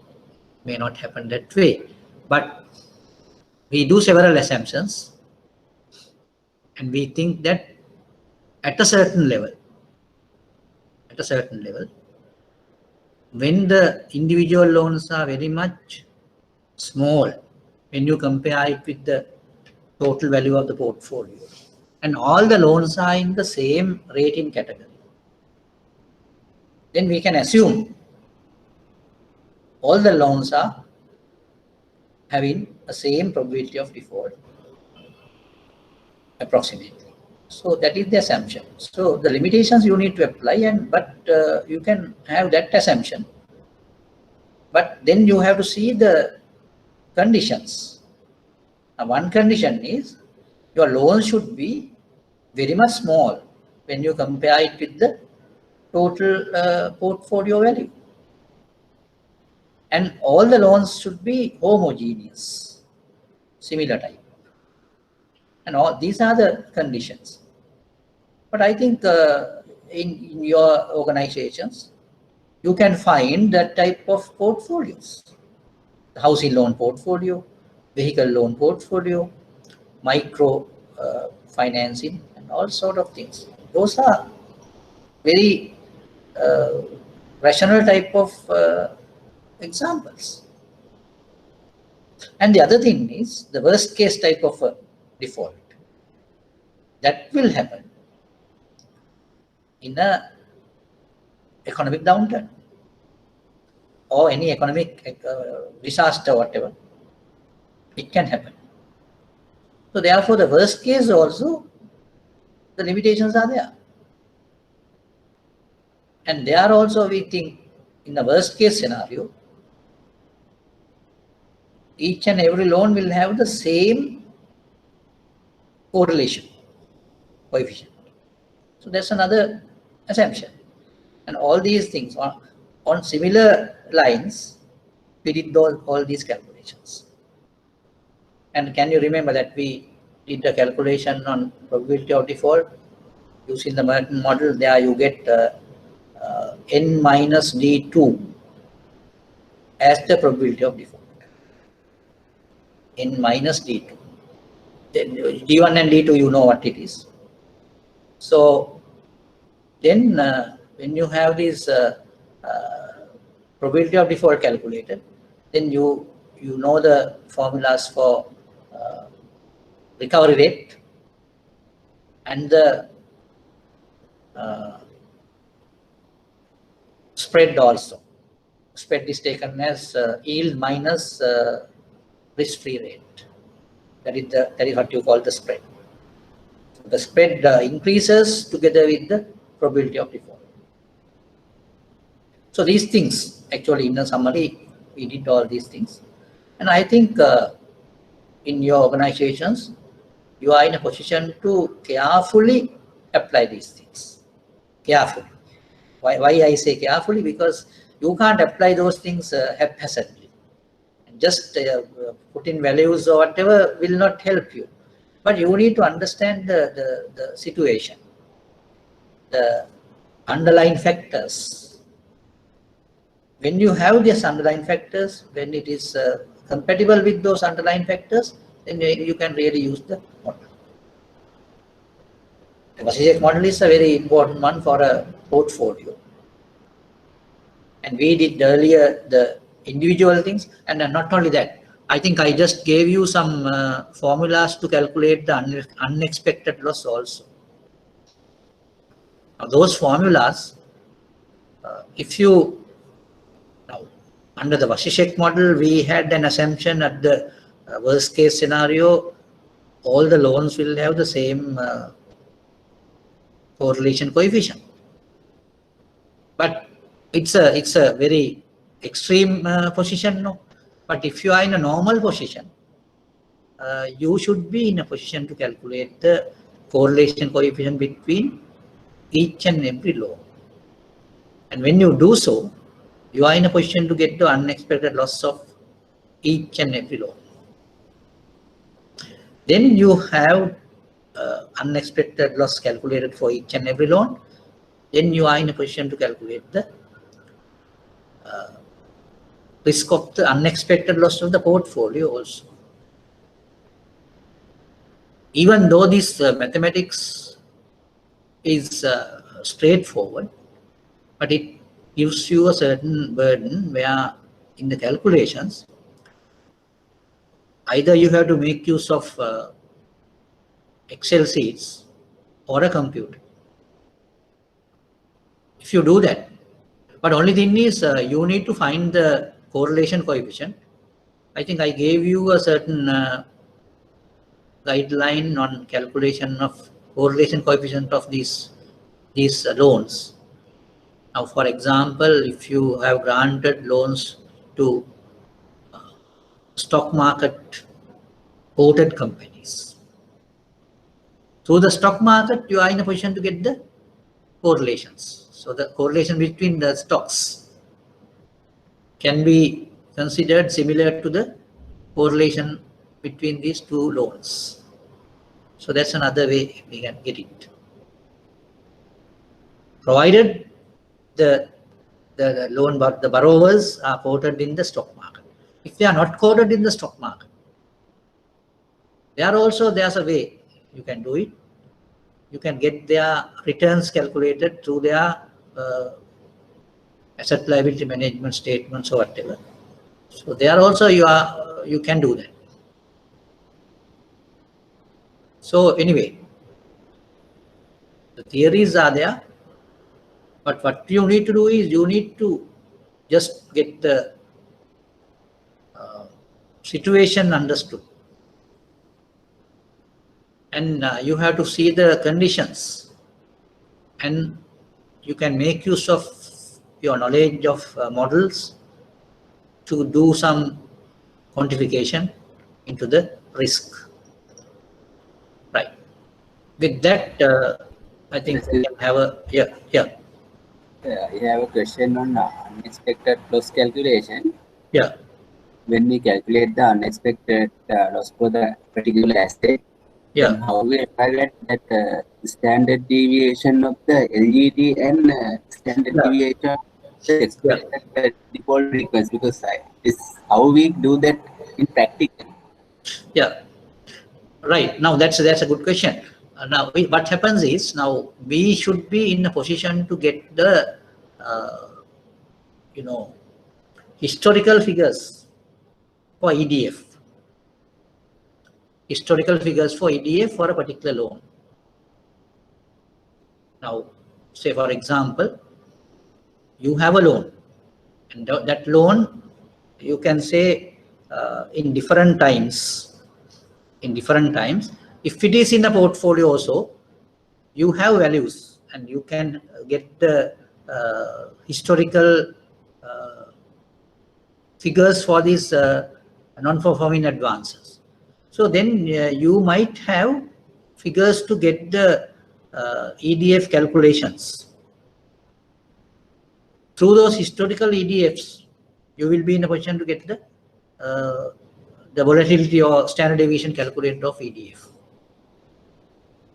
Now there you need a database of the loans. So that is how you can do it. But as you say, it is not an easy task. Data is the necessity. So what I feel is now if you have a system, computer system, so there will be a certain methodology to get the probability of default calculated for each and every month for each loan through a computer program. Because when you enter a loan into the computer system, you can give the details. Through the details, in the computer system, there should be a way of calculating the probability of default each month. So then you have those values in the database. And the computer itself can do the calculation of the volatility of EDF or the standard deviation of EDF. So that's the way. LGD is also, we can do the same way, because the LGD is also another factor we can get through the data. And there should be a database, active database, which is, with the different variables, and those values of variables will change every day. So such a computer program is there, then it is not a big task to get these values calculated. So therefore, with all these parameters in place, we are in a position to calculate the individual unexpected losses. Is that okay? Because, but what I can tell you is, it is not possible for us to do these things without a system, without a proper computer system. Now, if you don't have a computer system, there are ways of doing it in a very approximate manner. In a very approximate manner through the historical data. That may not be so accurate. Have I answered your question? Yes, sir. Right. We will have a break now, and we will start again by 10:35.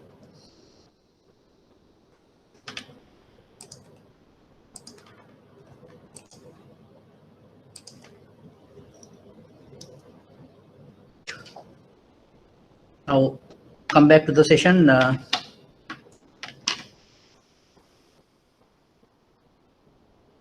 I don't know whether you just calculated the risk-adjusted return on capital.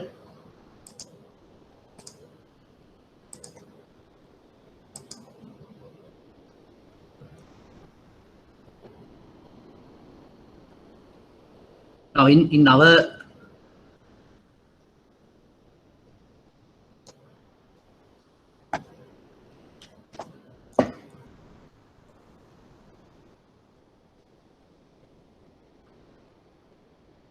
our exercise, the portfolio PD is 2% and the value is 100 million. LGD is 20%. So what we can do is we can just calculate the expected loss by using the figures here. 100 is the portfolio value, that is the expected EAD, that is expected exposure at default, into the PD is 2%. 100 into 2% is 2, and 20%, then LGD is 20%. So 2 into 20% is 205, that is 0.4. So the value expected loss is 0.4 million. 0.4 million, whereas 6.4 is the earnings or return. Therefore, risk-adjusted return would be 6.4 minus 0.4. That is 6. 6 divided by 160 million something will give you the risk-adjusted return on capital. So that is the value you can just mention about RA, ROC. Right. With that, I think we can conclude that credit risk management part. Today I am going to start operational risk management, and I have prepared 3 presentations on operational risk. What I feel is for your organizations, operational risk is the key for your enterprise risk management. And at the same time, people get a good understanding. Even the layman can get a good understanding about risk through operational risk, because they always come across this type of things in everyday life. Therefore, it is very much easy for them to understand what it is through operational risk.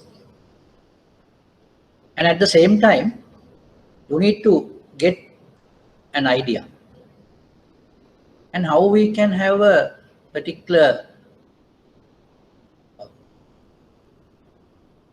structure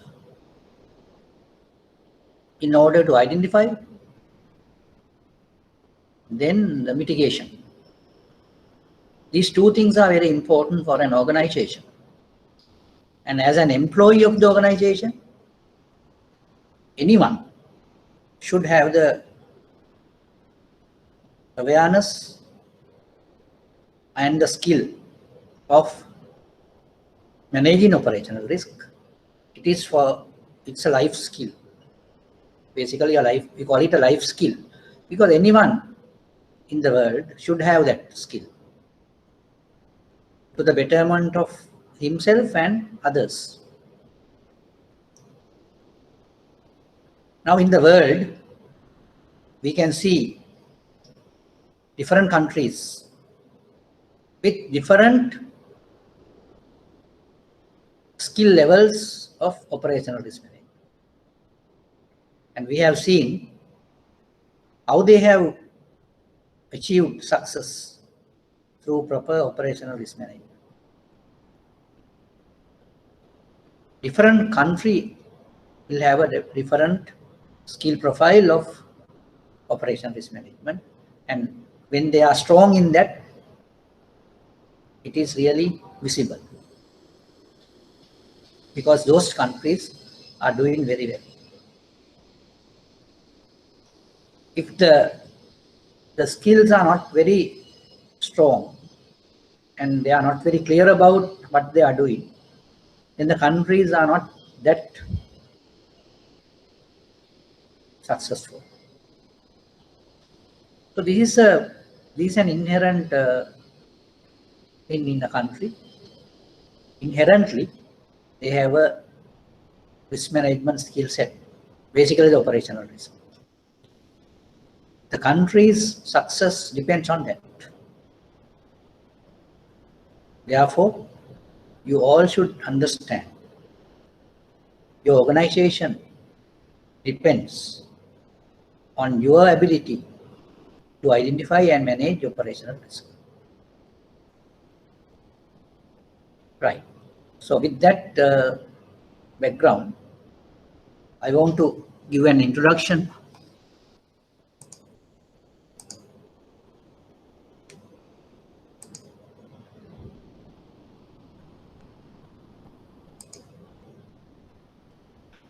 Now the presentation is introductory note on operational risk.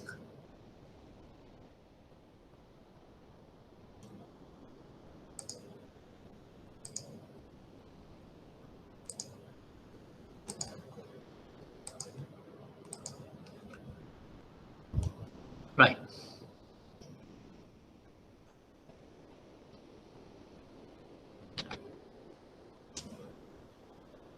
Now these are the key points which I try to explain through this slideshow.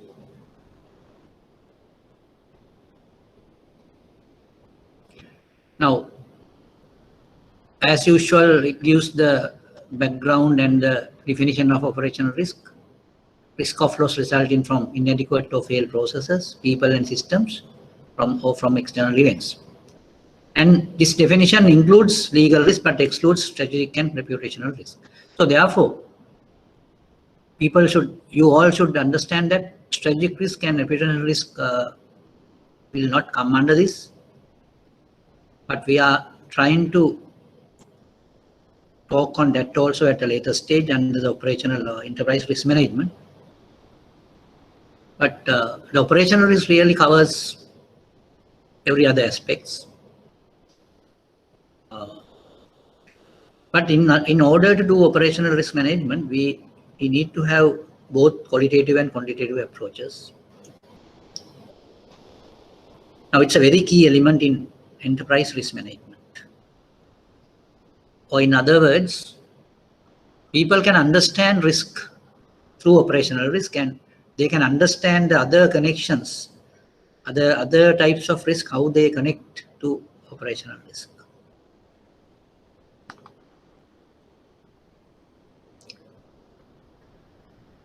Now I think I'm not going to repeat this thing every time, this the definition of operational risk. But I think all of you are very much familiar with this definition.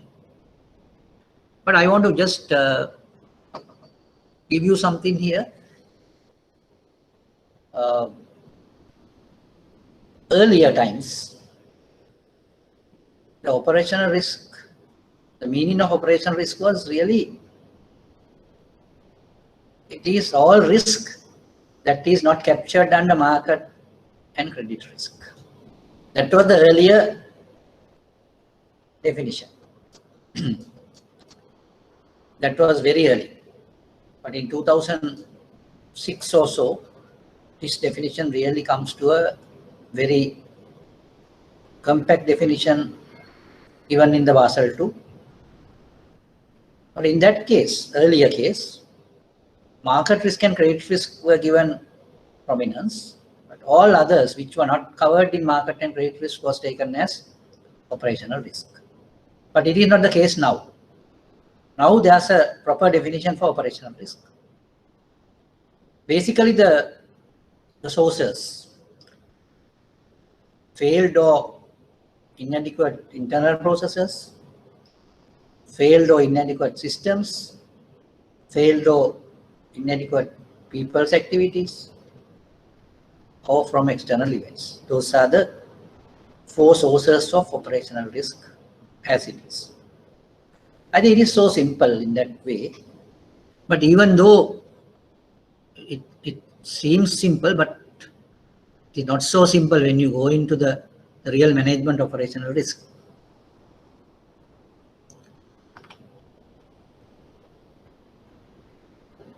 Now you can just see the points, 4 points here. And it's a risk of loss. The meaning is the loss has not happened yet, but there will be a big possibility of having this loss. That is what you mean by a risk.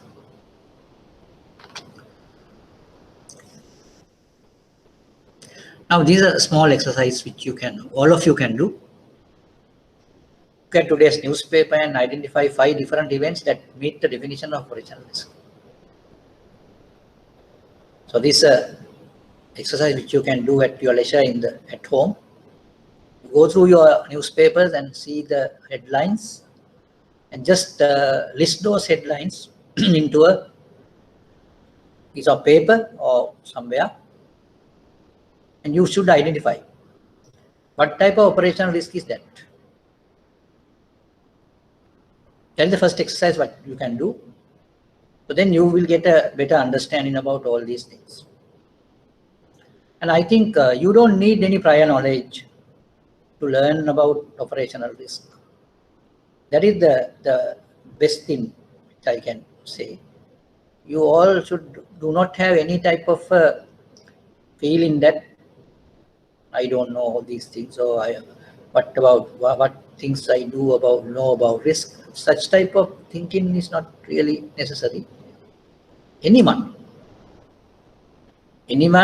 lives in the world should have this awareness. So therefore, with that criteria, you need to have an analytical mindset in order to study operational risk.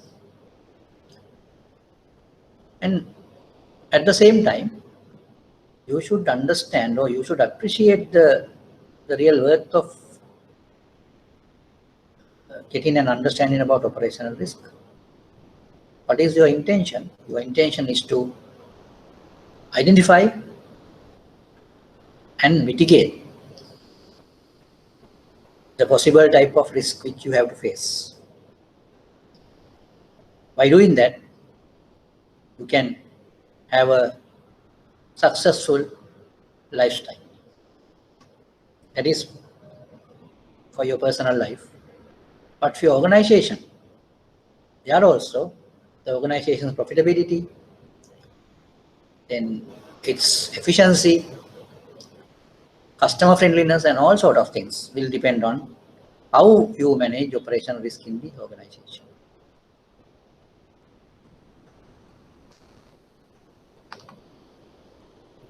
Now these are the different headlines which you can classify as operational type of risk.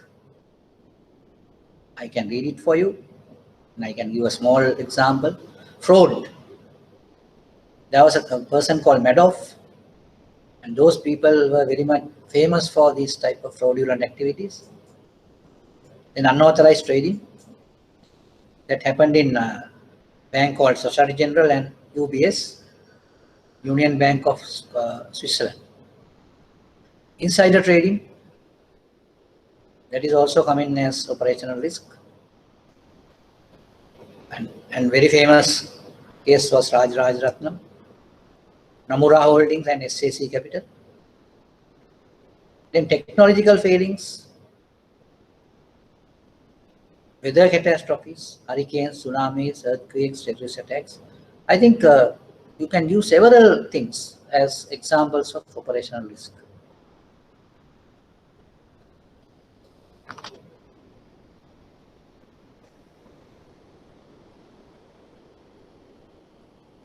Now, as it is, these are the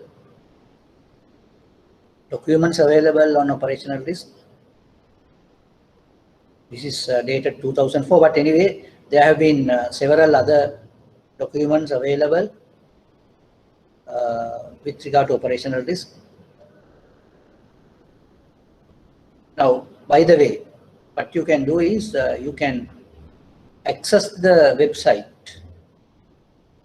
Bank for International Settlement, that is BIS, and I think everyone knows about it, www.bis.org. So that is the website for Bank for International Settlement, and you are in a position to just go into that website, and you should be familiar with the operation of that website and the links available. So therefore, it is for your interest, you can do that.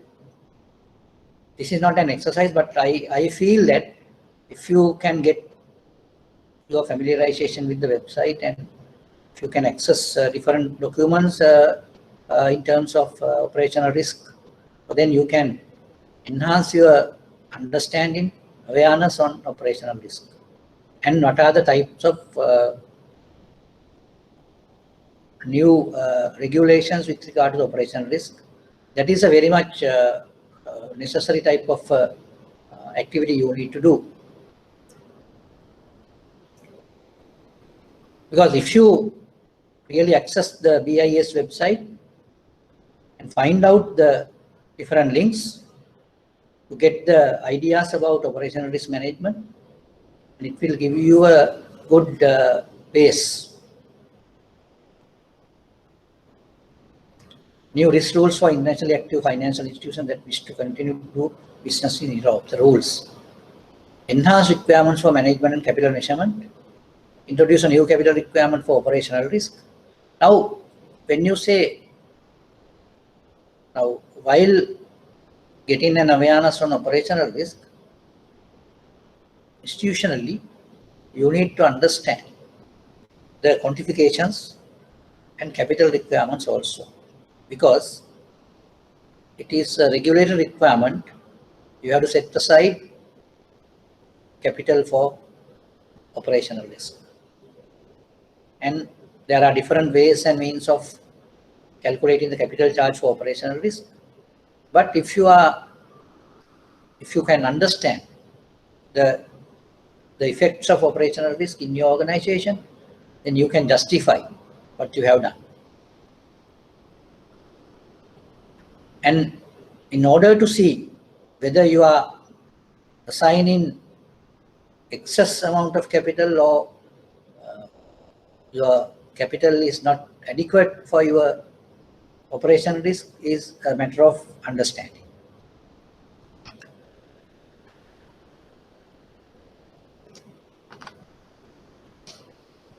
Now this is with regard to legal risk. It includes but is not limited to exposure to fines, penalties or punitive damages resulting from supervisory actions, as well as private settlements. Now this is a type of explanation given on legal risk, but legal risk is also includes in operational risk. Exposure to fines means now as a legal requirement, penalty, punitive damages,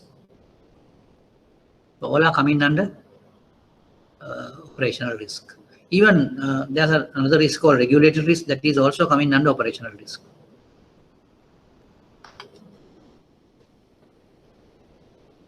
Now again, it says the exclusion of strategic and reputational risk from the operational risk.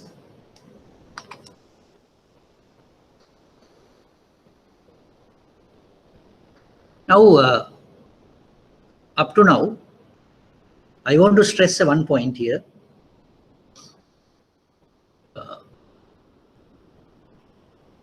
For the next session, you need to list, every one of you should have a listing about 5 headings captured from newspapers as operational risk events, and you have to classify those risk events into different risk categories. That is an exercise. Because in order to enhance the awareness with regard to the operational risk, you need to have that type of activities, that type of exercises. So therefore, it is for your interest, I am asking you to do that. And I will see, or you can just send these things into the IBSL email, the types of, anyway, I'm not going to put it as an assignment, but I just want you to do it because it is a important type of an exercise in order to enhance your knowledge on operational risk. Now, this particular slide shows you how the banks adopted these definitions. Very famous banks in the world, JP Morgan, Deutsche, such banks.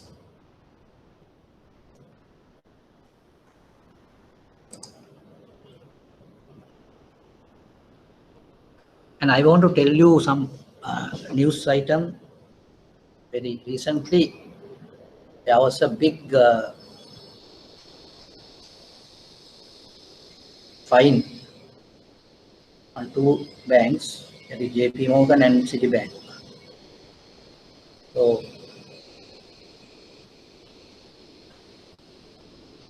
they had to pay a high penalty in the in the level range of $400 million. Like, so these were the types of actually those were operational risk basically.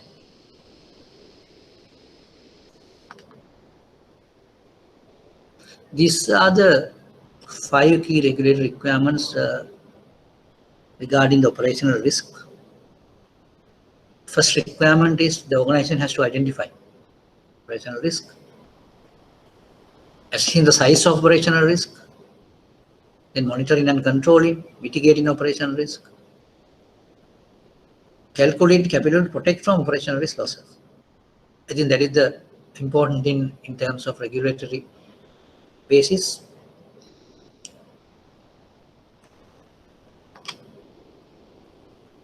Now, in these slides, some things being taken from 2012 Olympics, which was held in London, in England. Now, there was a statement made by Boris Johnson, imperfections and things going wrong. So, in the Summer Olympics, there have been several instances of things going wrong. All those could be included in operational risk. You can see the next statement. One day we will tell our children and our grandchildren that when our time came, we did it right. So, when our time came, we did it right. So that was a certain type of a statement only. Now you can just see the next one, the causes. Now just go through it, because this is very important. I mean, we normally don't have a good idea about these things, and we need to have some qualitative ideas on these things. People tend to have more quantitative type of things, doing sums and calculations and all of things. But I think rather than doing all these things, better if we can have a good understanding, qualitative understanding about these things. Now, when you say causes of as a people is one main cause of operational risk. Then nervous athletes, and basically it's true, no? Nervous athletes, when people go for competitions, races and all, they will become invariably nervous, and that will put them into a certain risk. Then opinionated officials. Now, what do you mean by that? Opinionated officials means now those officials will have a certain strong opinion. It might be wrong, but they don't see or they don't feel it wrong. Then there's a tendency of doing wrong things. So that is what you mean by opinionated officials. Aggressive press. Now, press always try to make a certain event, and just they want to score on them. They want to exploit some situations. So that is the normal behavior of press, and all will putting people in trouble. That is operational risk. And terrorism, disgruntled Londoners. I think these things were given on the basis of Olympics, how they can create risk into the Olympics. Security guards, confused volunteers, crazed fans, lost children. Lost children means, I think, anywhere in the world, if you have a exhibition or any other event where the crowds are involved, you get lost. Children might get lost. So there can be several public address systems where they just call for their mothers and fathers and all that. And heads of state, we see dignitaries, and the list goes on. This is with regard to people.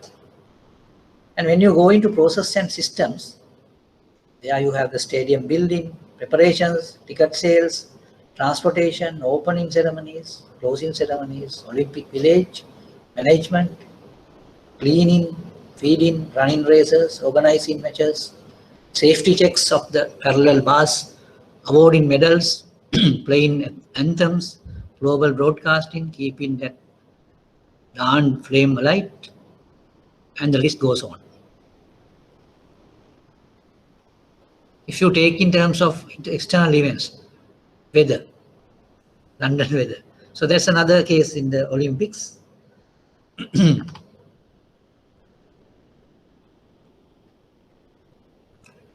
And there's another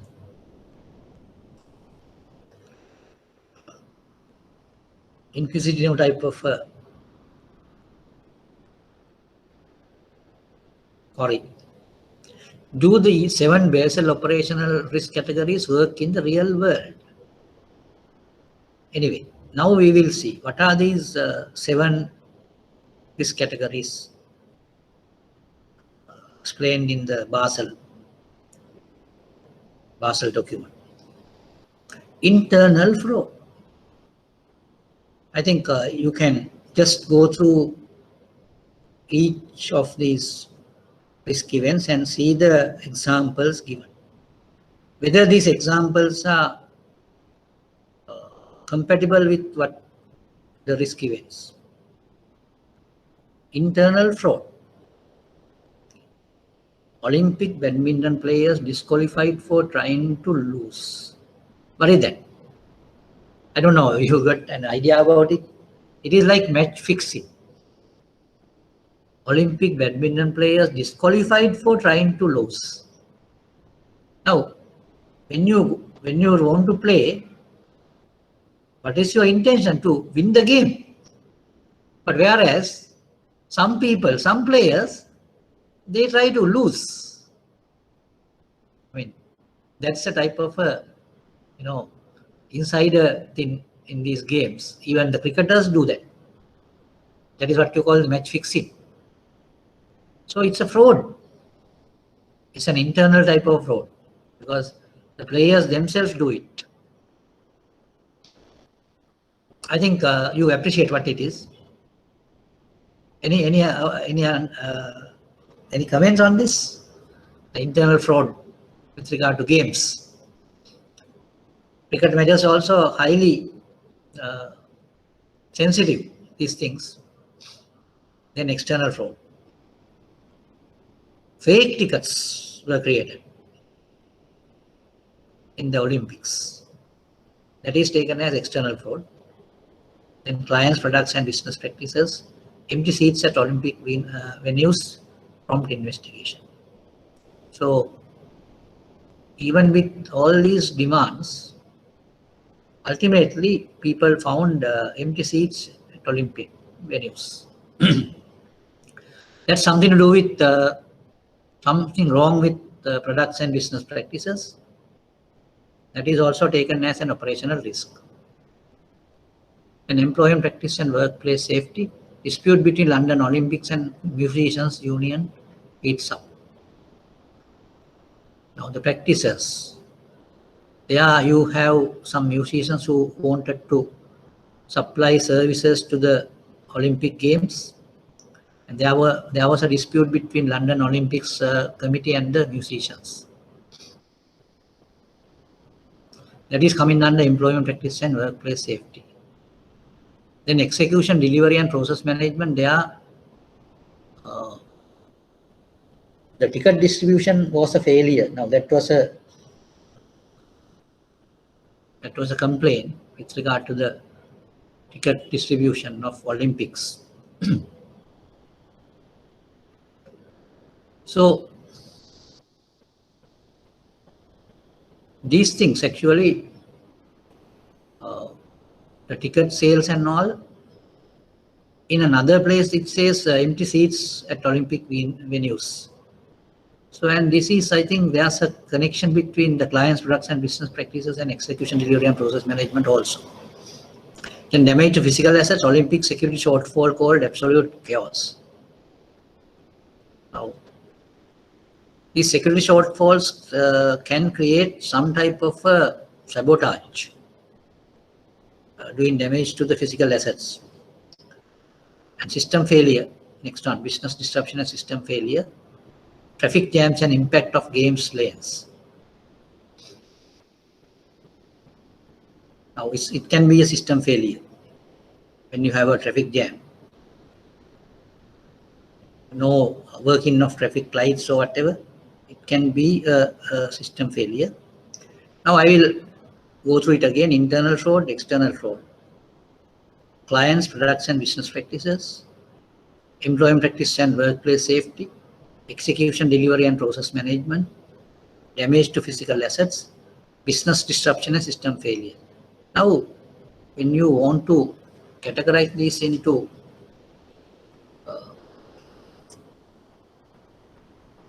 four basic sources of operational risk. Now, the first source is the failed internal processes.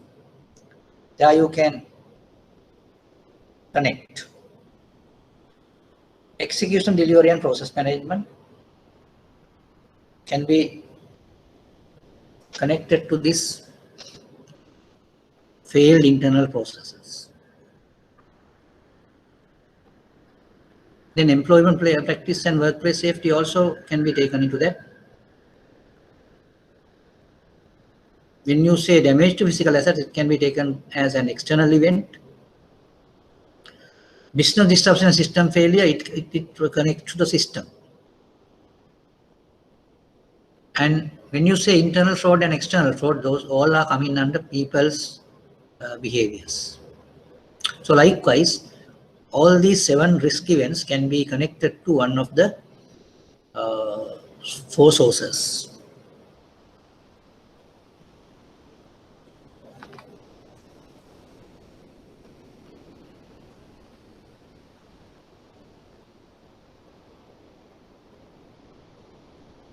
Now, in the case of operational risk, the identification has to be done in terms of likelihood and the impact of consequences.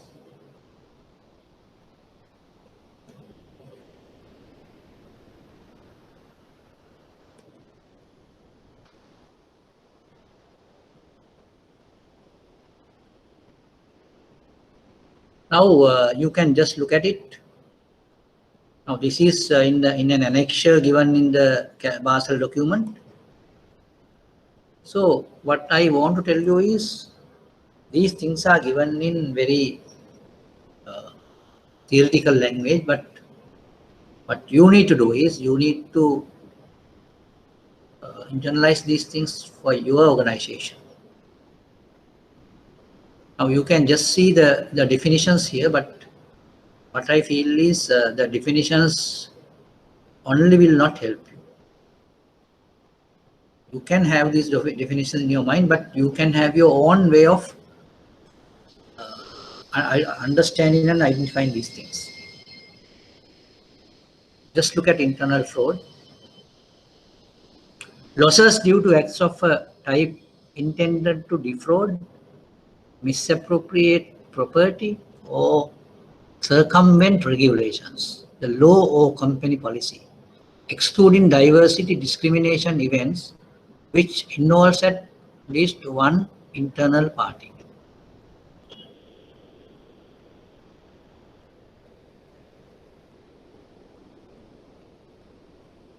Now just look at it. Internal fraud is taken as losses due to acts of a type intended to defraud. So it should be an intentional defraud. Internal fraud is that. Misappropriate property, or that is misuse of a property, misuse of funds and all that, or circumvent regulations, the law or company policy. It is not only the law, even the policy of the company, if someone wants to breach that, so that is also coming under internal fraud. Excluding diversity discrimination events. So there can be discriminatory events which is not coming under fraud. Now, at least one internal party should be involved in the internal fraud. But when you go into external fraud, it's like losses due to acts of a type intended to defraud. That comes same as that, but by a third party. That is the difference. Now, those two things are similar, except for the perpetrator. If it is an internal person, internal party, then it is taken as internal fraud. By a third party, it is taken as external fraud.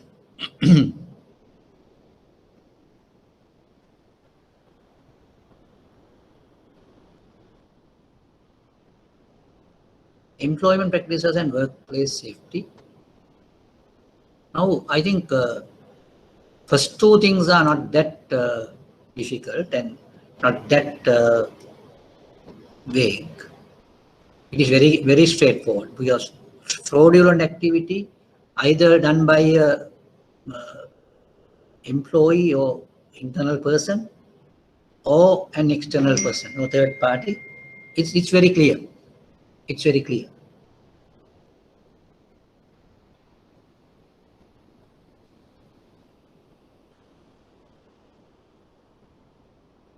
Now, the third one is employment practices and workplace safety. Losses arising from acts inconsistent with employment. So that means if a person is working in a wrong way and losses been incurred, so that comes under employment practices and workplace safety. Health or safety laws or agreements going against that. From payment of personal injury claims or from diversity discrimination events.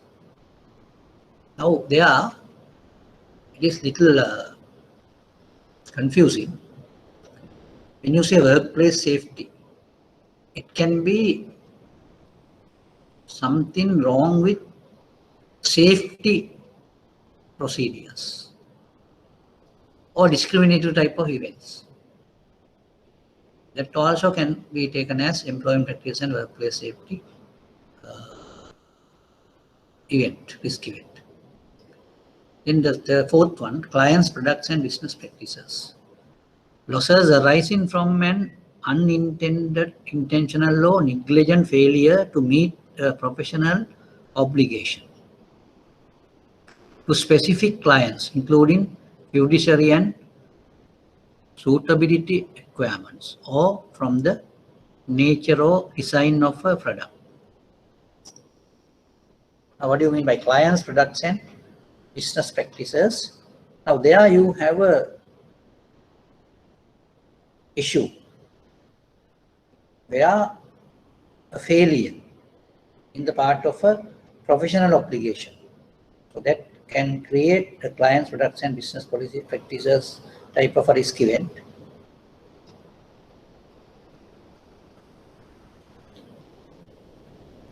Then damage to physical assets. That is also straightforward. Losses arising from loss or damage to physical assets from natural disaster or other events. Business disruption and system failure, that is also understood and that is also straightforward, arising from disruption of business or systems failures.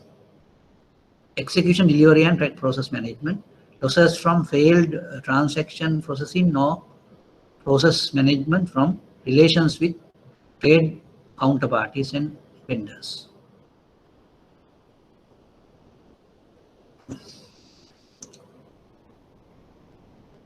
I think all these things are self-explanatory, but what I feel is better if you can by heart these things. Internal. So in the by heart, in that process, it is better if you can have these things very, very clearly, because internal fraud and external fraud are very much very much frequent, and it is straightforward. Then you have these damage to physical assets. Then the business disruption, system failures. So these are it is very easy for you to memorize. There are three things which little difficult for you to memorize: employee practices, clients' products, and execution, delivery, and process management. Now these three things are the things which you it is little difficult for you to memorize. Others are all business failure and all disruption, that is coming under just directly to the operational risk.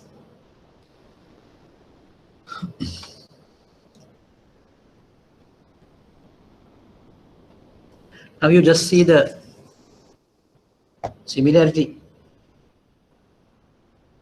of operational risk or differences when you compare it with market and credit risk.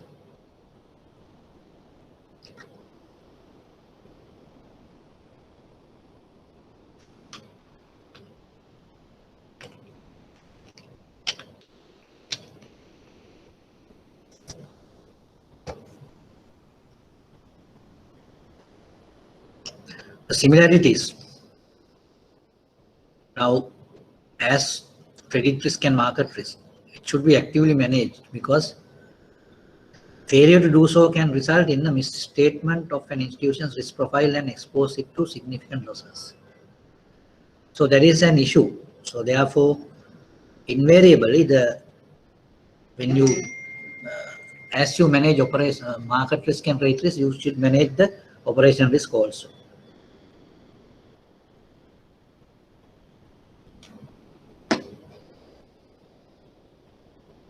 And the differences. Now, normally the credit risk or market risk, basically we take it as a return for an expected reward, because when you lend, our expectation is to have a return. But in the process, you might come across a credit risk, or you can do some market event. You can sell foreign currency or whatever. There also your intention is to have a profit, but invariably there can be a loss. So therefore, the risk you have taken in order to have a return, in order to have a reward.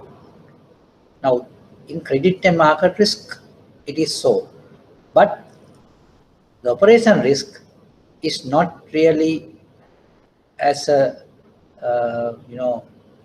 to get a, it's not there's no expected reward under that. So it really exists in the natural course of corporate activity, not directly taken in return for an expected reward. So therefore, you need to avoid most of operation risk. You are not going to take operation risk for anything, any advantage. It is not an advantageous type of thing to take operational risk. So therefore, you always either avoid or control operational risk.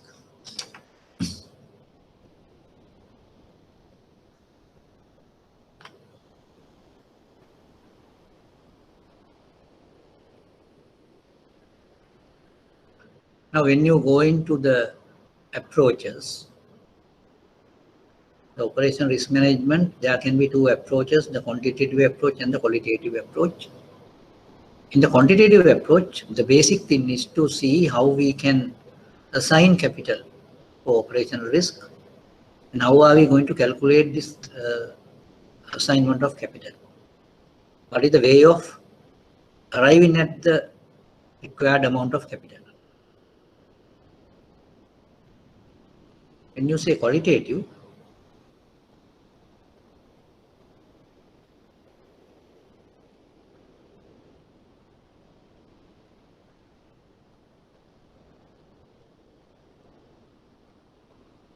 now there you have several concepts, and those concepts have to be identified and really studied. So now you can just see the committee believes that similar rigor should be applied to the management. Now, when you say similar rigor to be applied, that's a qualitative type of a statement. There's no quantification here, but you can see the degree of intensity or whatever. So likewise, you don't have any other way of quantifying that. But qualitative terms, you can say the rigor is good, rigor is higher, rigor is medium, rigor is lower, likewise.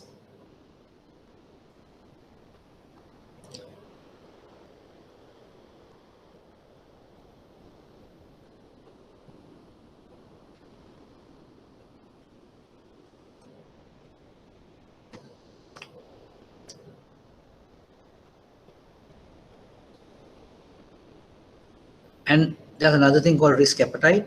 The appetite is the amount of risk the organization likes to bear. That is what you call the appetite.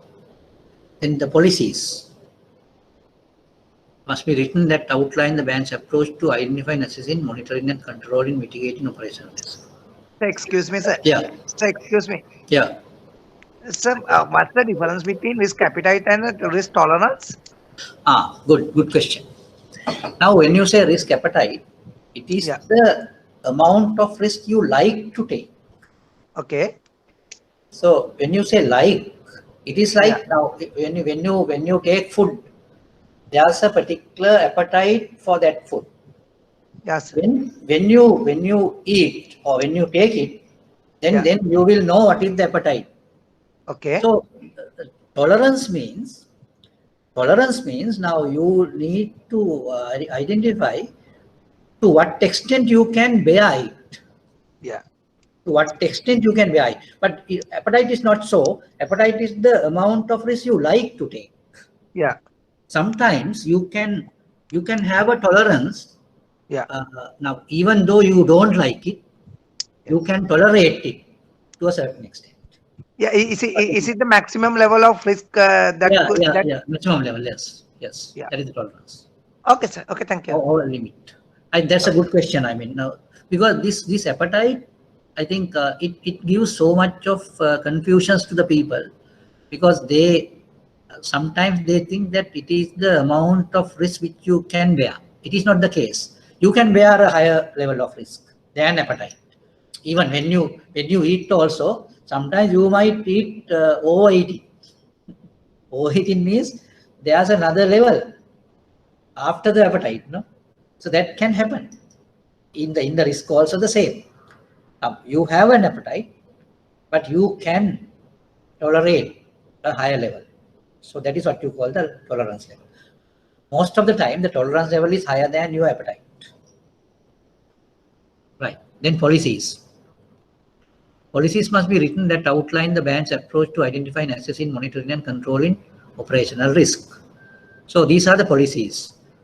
I will try to just give you a certain policy statement, which is say specimen type of a policy statement. So I think that would be really helpful for you. So therefore, I will put it into the your online class at a later stage, right? So then you all can write your own operation risk policy, getting the guidance from that document.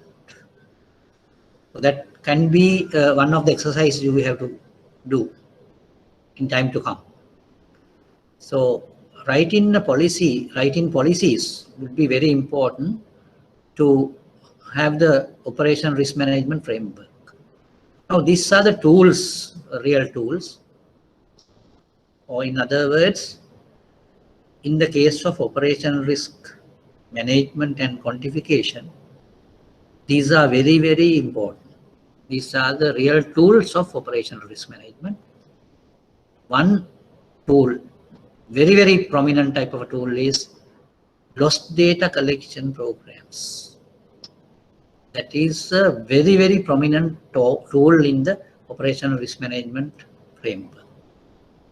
Then there's another activity called risk and control self-assessment. It's a very important type of program where the people themselves involved. That is why we call it self-assessment. Now, when you do a self-assessment, you aware what you have done. Therefore, it is not a thing which someone wanted to do. It is all of us will have to do. That is what you mean by self-assessment. And scenario analysis activities. Now, these scenario analysis also will provide a certain information with regard to the level and the likelihood of operational risk. Then there's another thing called key risk indicators, and that gives you a certain indication or certain quantification of operational risk, or there can be limitations. Then you can see whether these key risk indicators provide any idea about whether you have reached the limits or whatever. So such type of things can be devised through these key risk indicators. Then the most important thing is the reporting, because the management should aware what all these things and what is the trend of operational risk, what are the more vulnerable areas, or what type of risk which we have to prioritize. So likewise, through the reporting, you can really gather these things. I think these 4 headings are the main type of tools available in this risk management framework. Those data collection programs. Now, as it is, if people do it through some mechanical process, I don't think that it will really bear fruits or bear results. So in order to get the results really, people need to have it in a very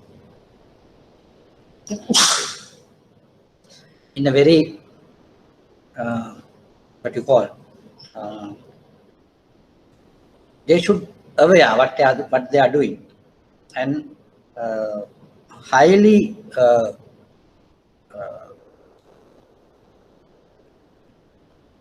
awareness, with high awareness, they should do it with a very good understanding. Because why we are doing it, and what is the reason, what are the causes, and all sort of things people should have in their minds. You should not do this in a very mechanical way. If you do it in that with an understanding, then the results would be very, very good.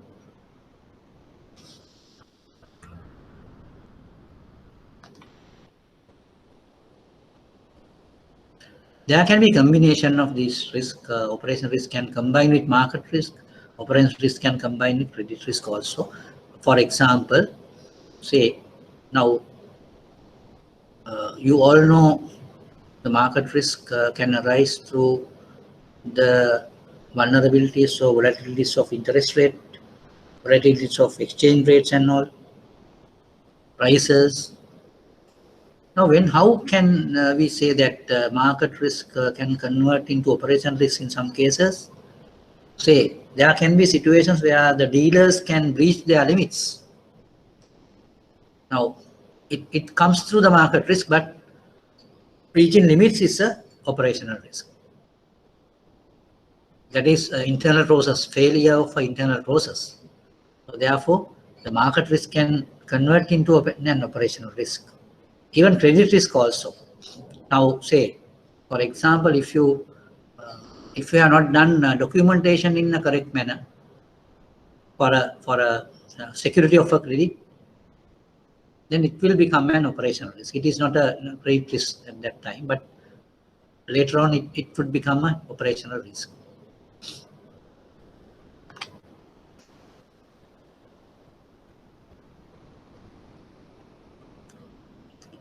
Now you can see in an enterprise, when you do the risk management, the outset, you have these 1, 2, 3, 4, 5. Credit risk is there, operational risk is there, liquidity risk is there, market risk is there, then strategic risk is also there. Now, that is in the outer level, but in the inside level, you have the geopolitical risk, reputational risk, and ERM. So ERM is the hub. But anyway, you can't do ERM without managing the risk in the outset.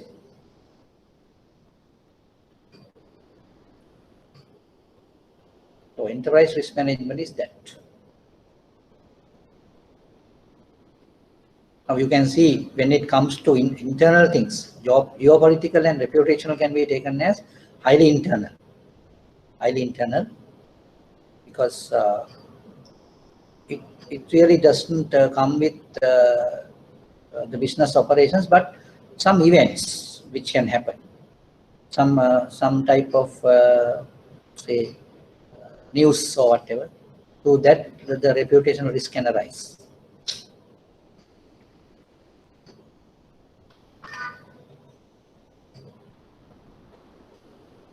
Now these are the drivers of operation risk management is really driven through these. Basically the regulators. Why the regulators are so concerned about operational risk? Because they are concerned, their main concern is to maintain the stability of the financial system. Therefore, they are very much worried about system failures through the organizational operation risk failures. That is why the regulators are very, very concerned about operational risk management of an organization. Then the senior management. Senior management is the managers who really look after the company or the organization. Now, why they are driving? Be fully informed of the risks that face the firm, including operational risk exposures, avoid bad surprises, make strategic business decisions fully informed of the operational risk implications. So, why? Because they know if they face with an operational risk event, it can become a systemic issue. It can affect the organization in a highly disastrous manner. That is why senior management is so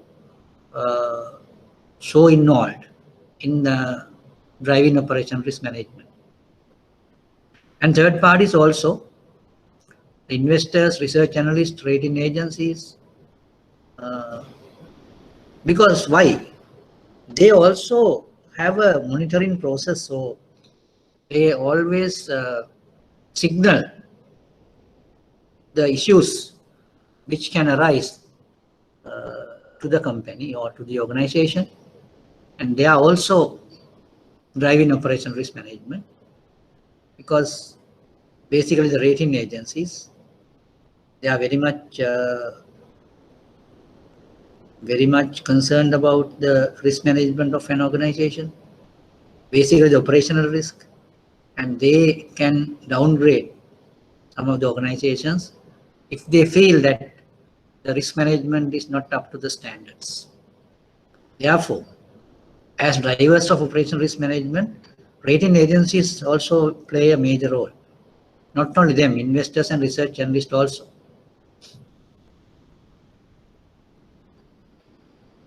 Now, rating agencies, investors and research analysts, they all want to see whether the sufficient capital is being held to protect the firm from a catastrophic operational risk event.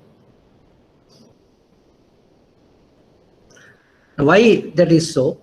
Because they want to just assure the systemic stability.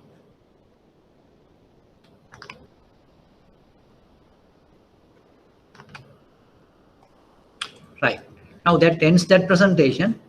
I think I just want to ask you whether there are any clarifications, as one person asked me with regard to the appetite and the tolerance, and likewise now you might have some issues or some questions, so you can discuss that.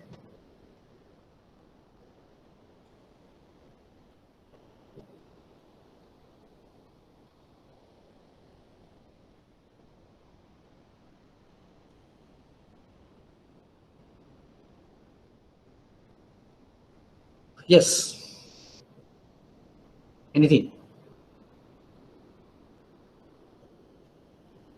So will it be discussed the operational risk models later on, I believe? Yeah, we Isn't it? will. We will do that. Yes. We will do that. But That's right. what I feel is now, as it is now, that is the trend now in the world. We are not going to go into very sophisticated models in operation risk. Now, Yeah. I think that at the beginnings in Basel II regime, what happened Yeah. was the banks really went to several mathematical models under the advanced measurement approach.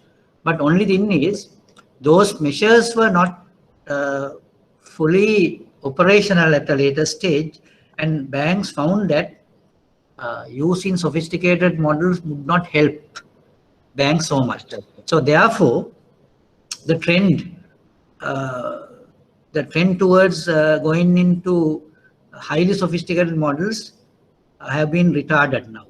So therefore, Okay. now what we are going to do is, even we have not really just avoided any models, but we go through models, but those models are not that complicated. Those models are basically more simple. So therefore, Okay. I don't say that we are not going for models, but we go for models, but those models are not that sophisticated, because Okay, that sir. is the trend in the world. That is the trend in Yeah. the world. Okay, sir. Right. Now we can go to the next presentation with regard to the operational risk management framework.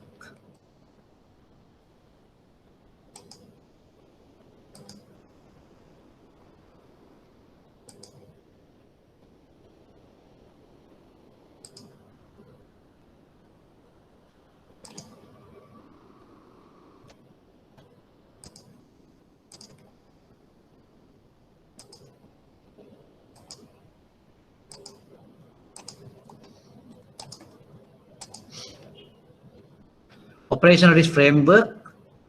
Now, I think that the models and all will come under this. Anyway, now, as I told you earlier, there have been several tools.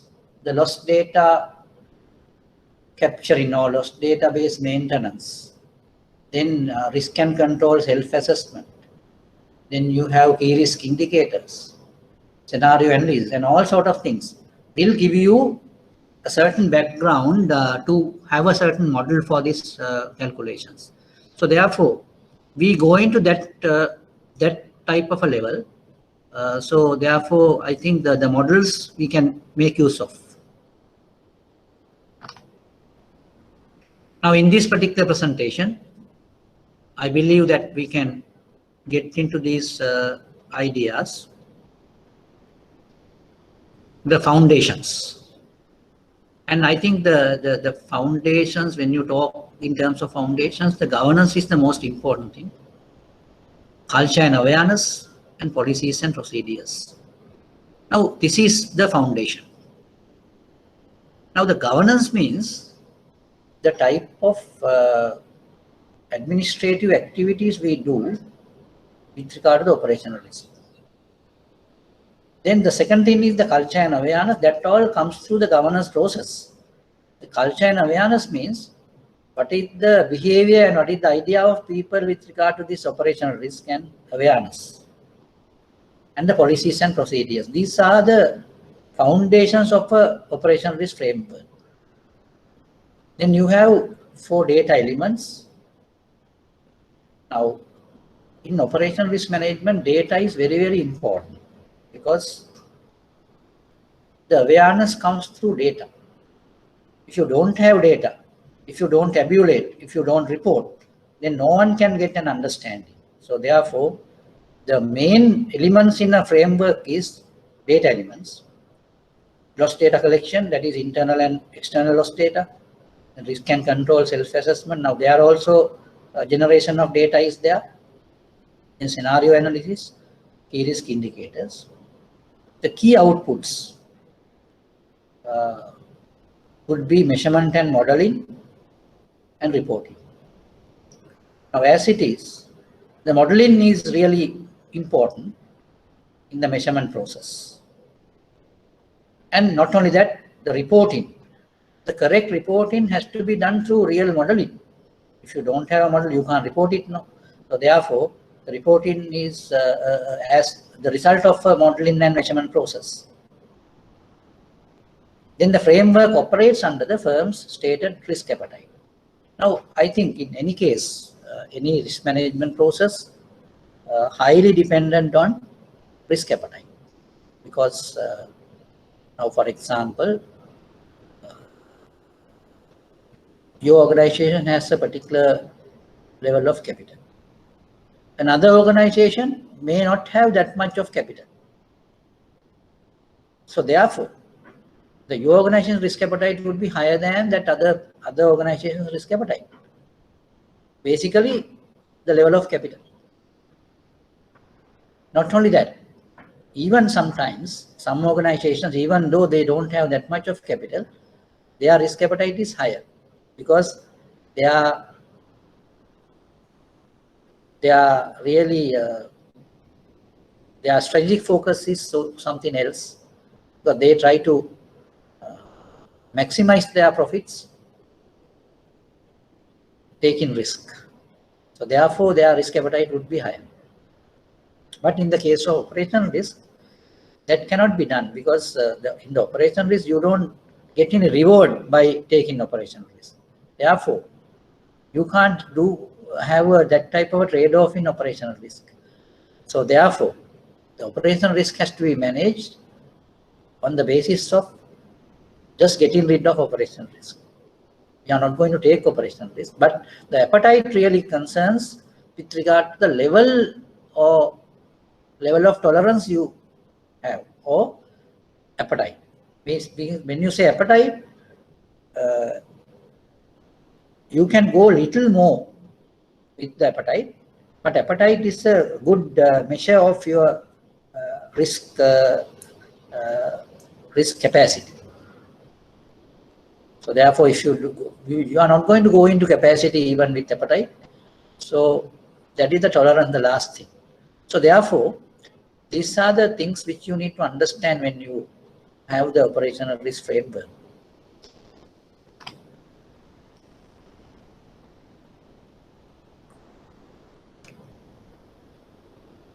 Now, I just want to ask you a small thing here.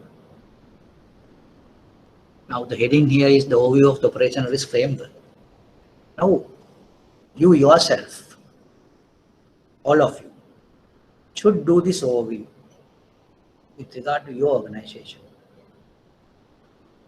You can just see whether you have operational risk program in your organization, and under this program, are you in the process of identifying operational risk? That is number one. If you are doing that, then you can see whether you do any assessments with regard to the identified risk.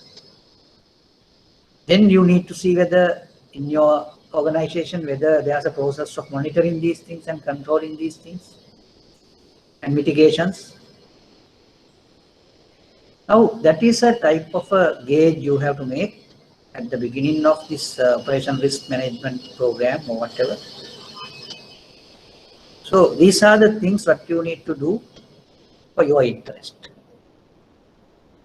If you are really interested enough to do this, then I am sure that you will become a very efficient very effective operation risk management. Because you have an awareness there. First of all, you have to see what is the degree of strength or degree of effectiveness of your operation risk framework in the organization. So that you need to get an idea.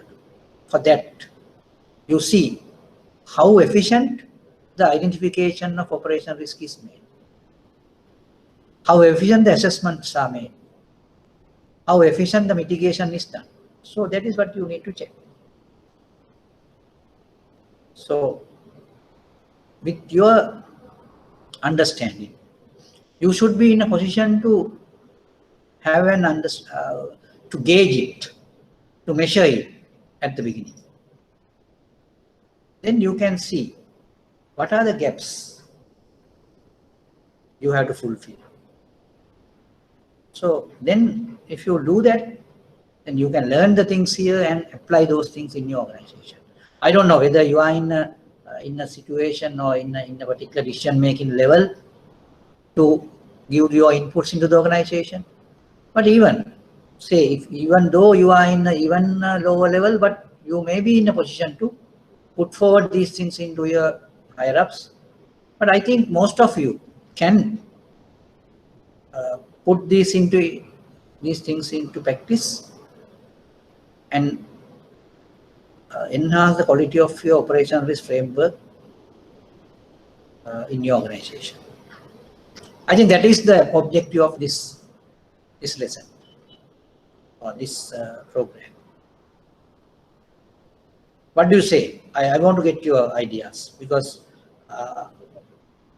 you can think in terms of your organization and see whether the organization is in a appropriate level of operation risk management. So the quality and the level of it. So you need to have a very vigilant eye on that. And sometimes you might feel that your organization is not that effective in operation risk management, and you can just really indicate something in your organization that since the operation risk management was not very efficient and not very effective, so therefore you had these issues. So likewise. So anyway, now do you understand what I am saying? Because in order to get a very active and realistic type of a knowledge of operational risk, you need to have these attitudes. And you think to yourself and see whether you got the real meaning of it. And the other thing is, as a layman also, even though you are not in a very high level, you need to see how the organization can benefit from operation risk management. It will really enhance your customer satisfaction. Then the profitability will be increased, and all these rewards will be there with the effective operational risk management.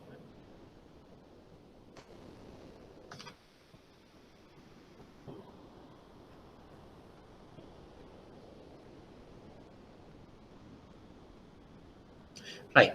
Now these two things, framework should fit with the culture of the bank. Now I think these terms are, I don't think people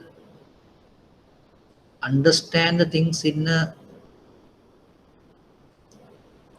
substantial way, or understanding of these things are very little for normal people. What do you mean by this? Fit with the culture of the bank? It's a little advanced type of concepts. That is why it is very difficult for some people to introduce an operation risk management program to the organization. It should be fitted with the culture of the bank.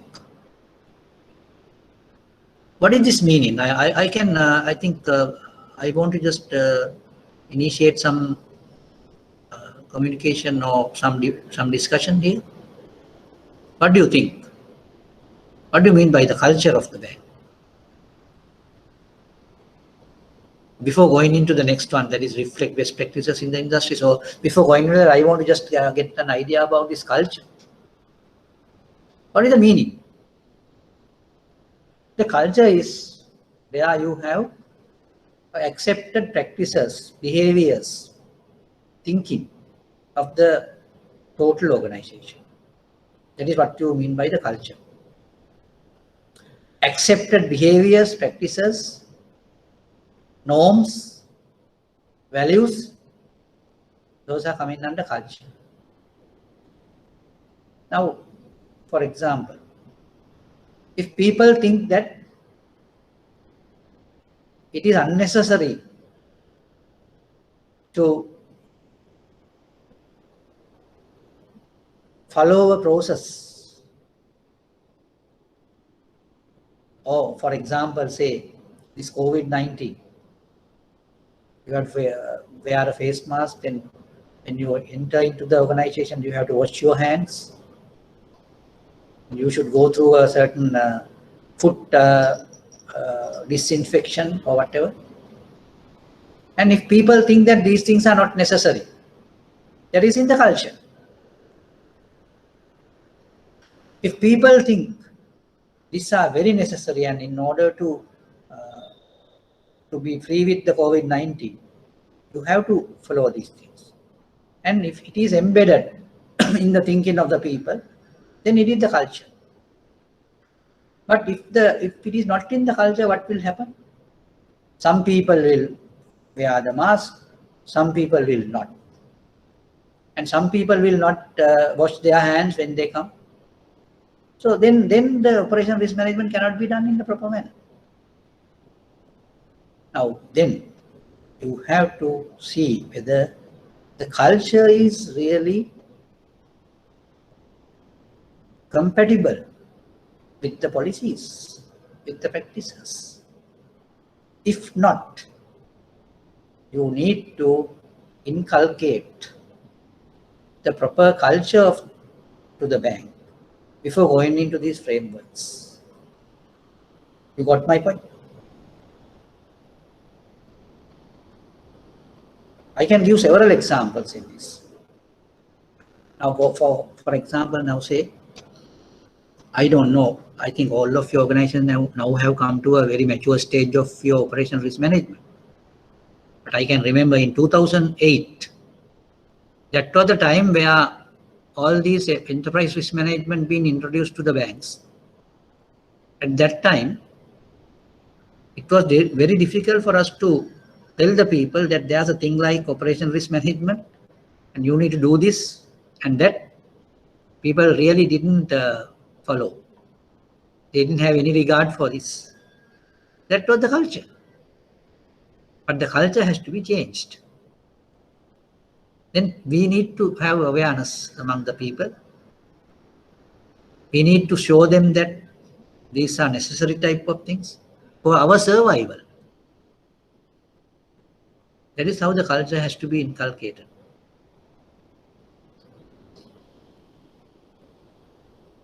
Even sometimes your banks have come to a mature stage in your operation risk management. Culture-wise, you may not. And that has to be identified. Then you need to see how you can inculcate this culture into the mindset of people. Through what type of programs, what type of quizzes, what type of other dramas or whatever, anything. So then you need to see how you can do it.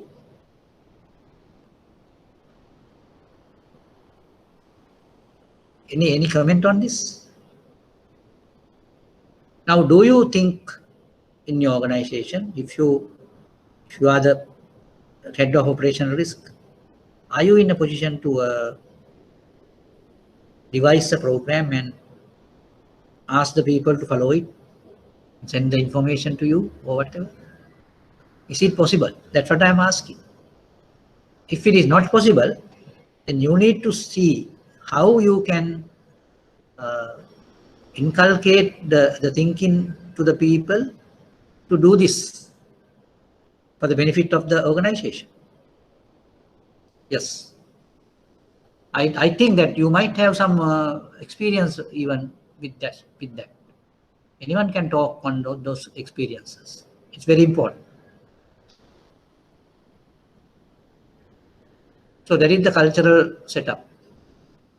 The second one is reflect best practices in the industry. So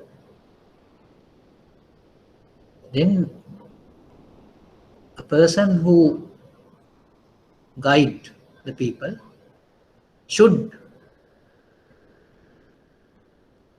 know what are the best practices in industry and show and really work on that and to see that people are really following the best practices. That is also part of the culture.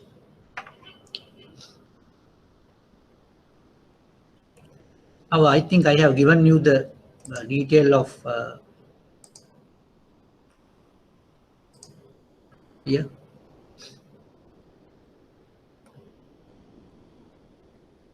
If you go to the website, you will get this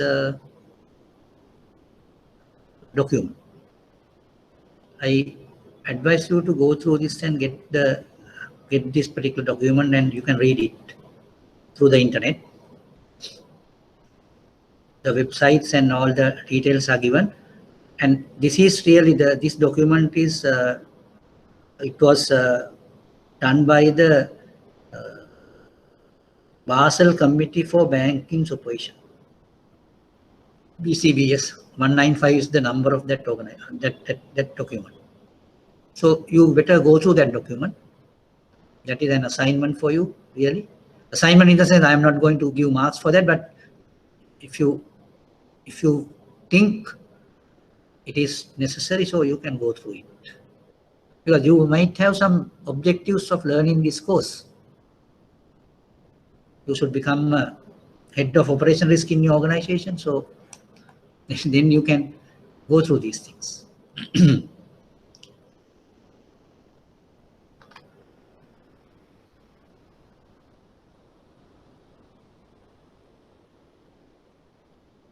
We will try to explain these things one by one. The main data building blocks. Those data collection is one data building block, or data can be collected through this. Then risk and control self-assessment also another practice which we can gather data.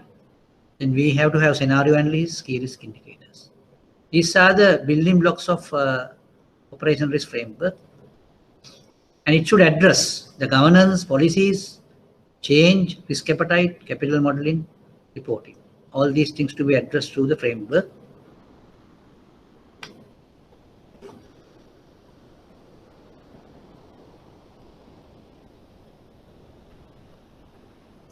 Now you can see the outset, governance and organization.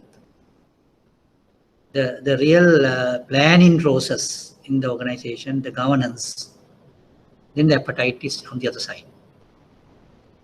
Now these governing activities, all other activities will go through the level of risk appetite.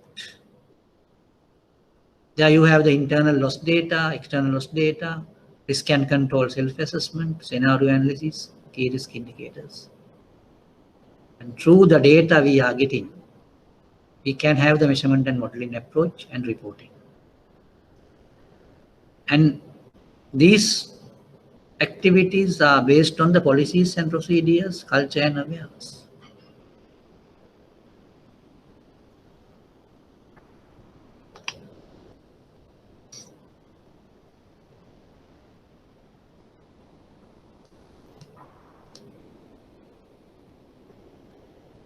Governance. Now, what is the meaning of escalation of risk? Escalated, we call it escalated. What is that? Now, when you identify something, you have to make a noise that has happened that way. Then people will get aware. And they will see what are we going to do about it. And in the future, what are we going to do? So likewise, you need to escalate risk. Now, what is the opposite of this? You just ignore. People ignore something, and they think that it is not really important. So likewise, there are several people like that. They don't escalate, but in the governance, the escalation process has to be there. Then only people can address the risk. Otherwise, they can't address it. Then there should be some ownership. Now, I want to tell you now at this moment, there are 3 lines of defense. The operational risk has to be handled by the first line of defense, basically. First line, because they are the people who are involved in it. Therefore, the first line should address that. Then in the foundation, the next thing is the culture and awareness. Yeah, you have to have training, marketing, building a brand for the operational risk function.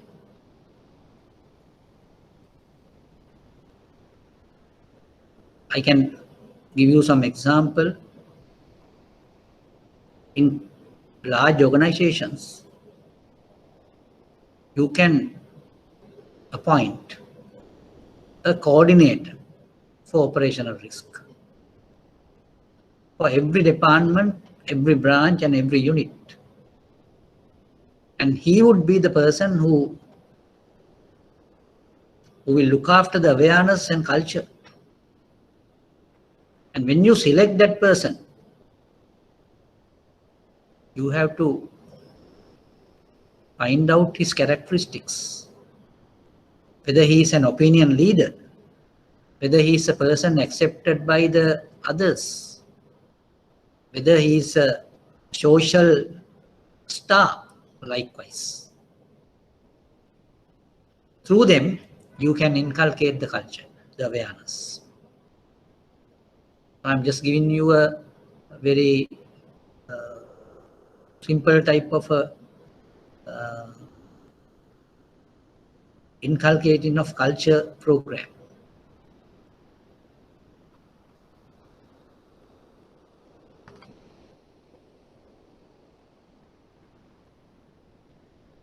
Again, we went into the 4 data building blocks: loss data collection, internal loss data, external loss data, risk and control set assessment, the same thing. No?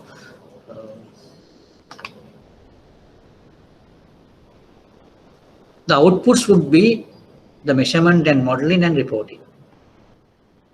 Now, when you say measurement and modeling, the data comes first. Through the data, we are in a position to measure the operational risk. And modeling also come in there.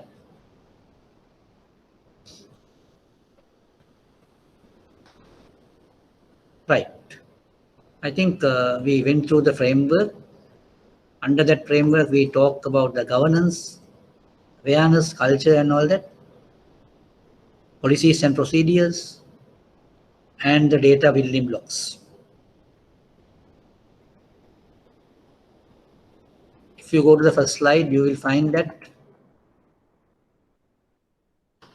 at the end of the following points to be understood at the end. The main building blocks you need to have.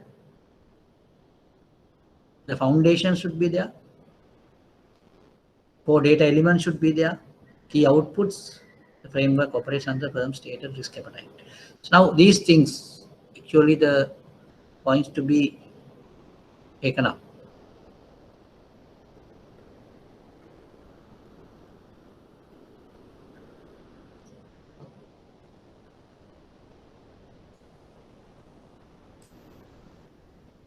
Right. Any questions on this?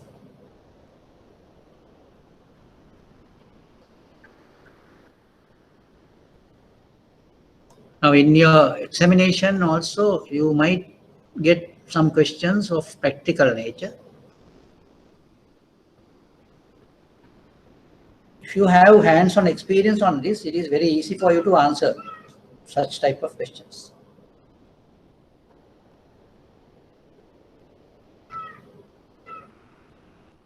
Yes, anything you can clarify.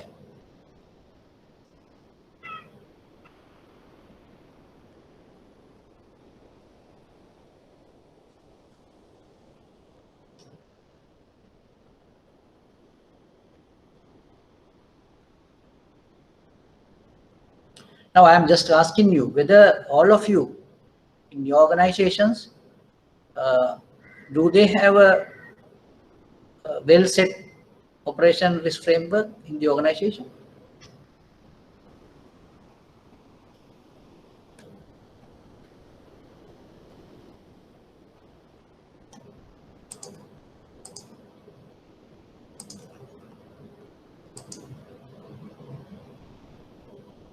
Yes.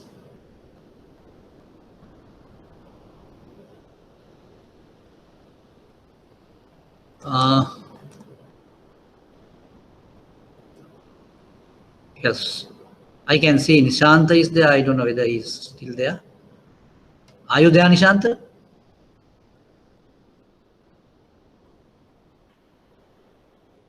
Yes, sir. Yeah, Nishanta, I'm here. now what Right. is So, the operation risk management in your organization now?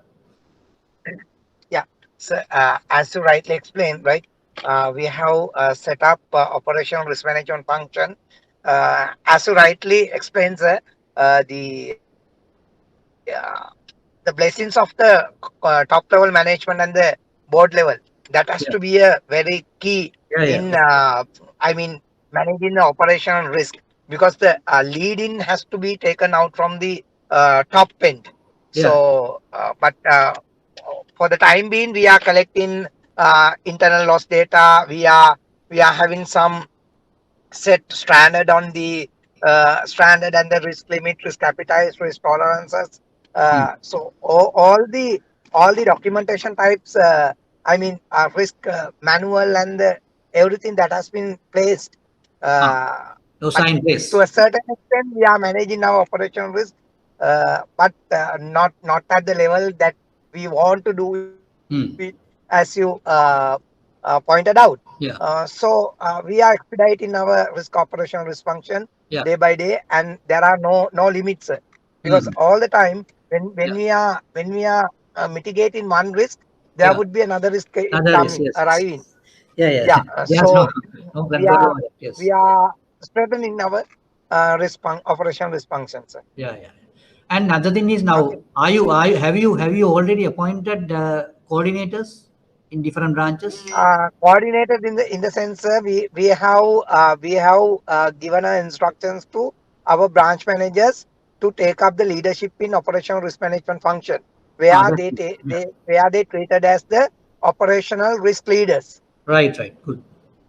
That is Okay. okay. That is okay because since they are the people who are being accepted by others, so therefore Yeah. So, they can become the yeah. Because opinion leaders. Yes, yes. we opted branch managers as the operational risk leaders. Right. Good, good. Right. Okay.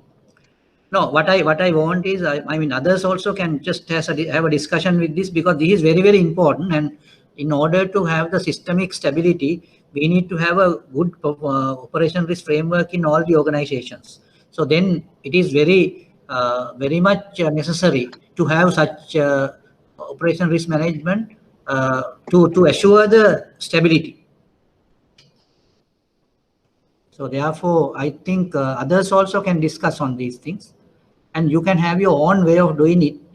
And with the help of your top level management, uh, and the other thing is now, though if if you think that the top level management's involvement is not that high or not that sufficient in the organization, you should be in a position to get that involvement. So you have to be little uh, proactive and using your own tactful uh, things. You need to do that, whatever the way, right? So then it is very much beneficial for your organization. So therefore, I really suggest you, with some means, you should try your best to convince your top level management to get involved with this operation risk management process. So that can be done. So if you are really capable enough to do that, so you have to then you can really convey these concepts to your subordinates or other people or your co-workers and all.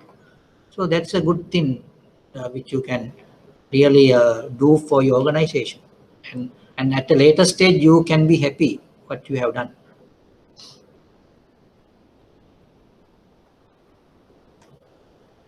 Right, then I will go to the next presentation.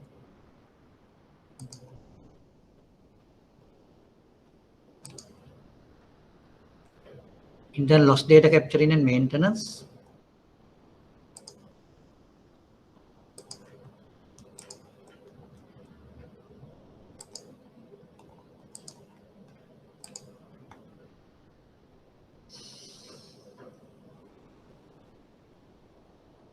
Now we will see how we can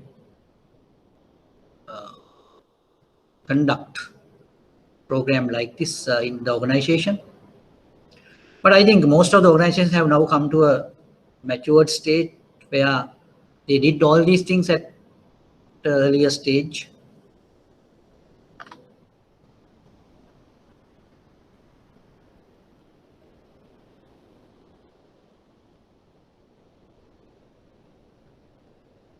Now, I'm not going to elaborate on all these things, but I just give a very summary of these things. Now, when you do this collection of loss data, it has to be classified into the different risk events and different business lines. And there should be a threshold of loss which you have to report. So you are not going to report each and every loss, say 100 rupees, 50 rupees, 500 rupees, likewise. We are not going to report everything. But there should be a minimum loss tolerance or minimum loss threshold we should report. So if the loss is higher than that threshold, so it should be a mandatory type of loss data reporting. And there should be some circularized regulation in the organization with regard to the loss data reporting, because it's a type of a legalized form. If someone don't report it, then the organization has to find fault with that person, and some penalties has to be imposed.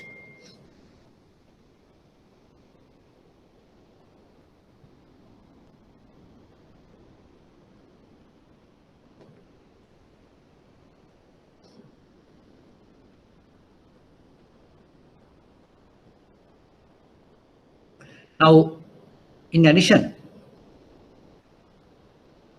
the minimum criteria for loss data collection and to establish the collection process methodology, these need to consider the following key data elements. Threshold, that is the first thing, then calculation of gross and net amounts, gains, near misses, and opportunity cost. Now, these are something little confusing because we are not going to, I mean, when you take the loss data type of data or loss data, whatever, it may not be a loss per se, but it can be a near miss also. Then there can be some accounting adjustments, recoveries, selection of data. So all these things are important in the loss data capturing exercise.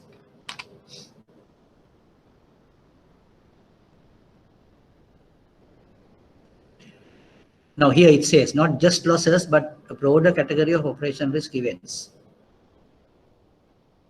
internal and external events.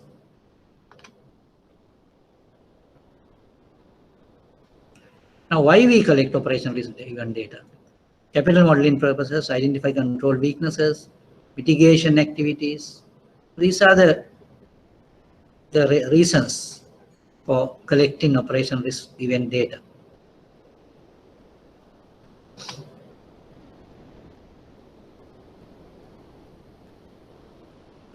Now, here it says who will collect these things. Departmental designee or designated person in the department, every employee, because now if you know something, now here it says if you see it, you must report it. That is the thing. And the most important thing is there's no fault in that. No one is going to find fault with the person who reported it. So it is not associated with any fault. But what happens is in most of the organizations, reporting a loss or whatever is taken as a bad thing. And in some organizations, there's a policy very much closer to a shoot the messenger like thing. So that can happen. So that is why I am telling, in operation risk management, it is very important for you to inculcate the proper culture.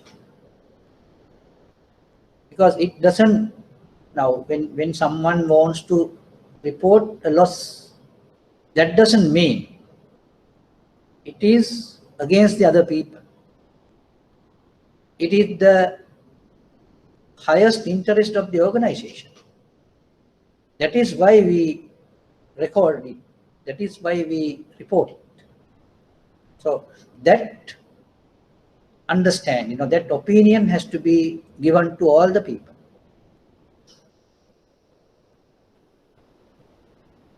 Now that is why who should collect the loss data, and under that you have all these this designated person should do this. Every employee, finance, operations can capture events missed by front office. That is also, because if those people who are involved in the things don't see that, others also can see that.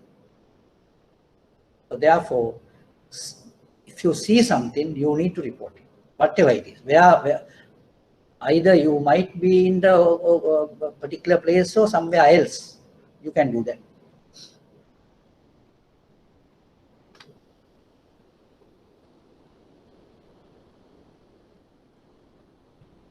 Now, these are the things which should be collected.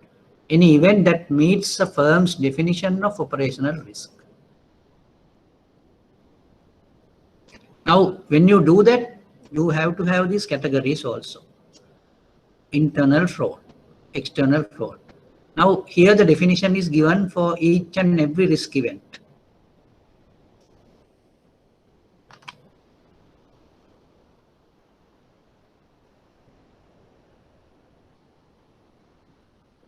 Now, I can just give one example of risk event. Now you can see internal fraud. Now this is what you call the event type category is considered as the level 1 of that. Level 1 of risk event. Internal fraud, right? We will see what is the level 2 of internal fraud.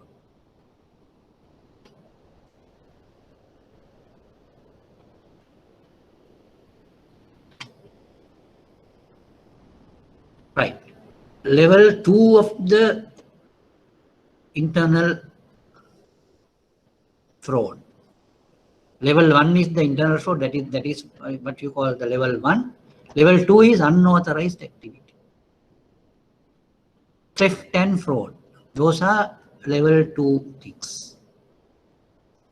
And level 3, transactions not reported intentionally, transactions type unauthorized, marking of positions intentionally, fraud, credit fraud, worthless deposits, theft, extortion, embezzlement, misappropriation of assets, malicious destruction of assets, forgery, check kiting, smuggling, all these things will come. These are level 3. Now I think you understand what it is. For each and every risk event, there are 3 levels. Now I gave an example from the internal fraud. That is the level 1. Level 2 is under internal fraud, you have level 2 unauthorized activities, theft and fraud. Then under level 3, under unauthorized activity, you have transactions not reported, transaction type unauthorized, mismarking of position. Now, these are coming under level 3. Now I think you can go through this presentation and follow all these levels, level 1, level 2 and level 3, and that will give you a better understanding of all these risk events. And at the risk loss data reporting process, you need to record these things in a certain database, and we call it a loss database. And in order to do proper operation risk management, we need to have loss data pertaining to at least for 5 years. So that is the intention of doing this loss data capturing. And I think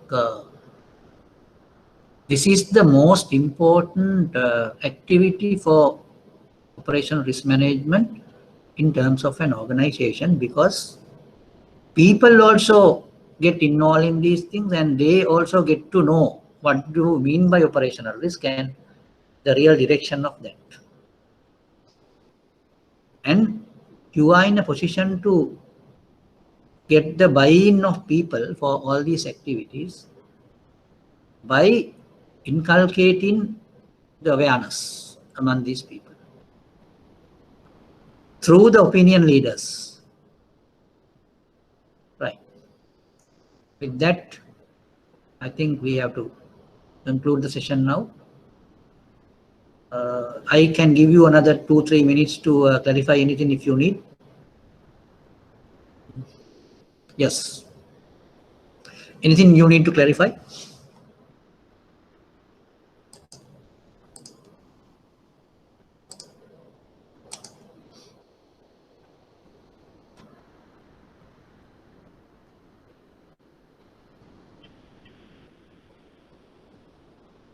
And you better do the things which I ask you to do. The first thing is you have to have 5 headlines from newspapers, and you have to classify those things as the risk events, operation risk events.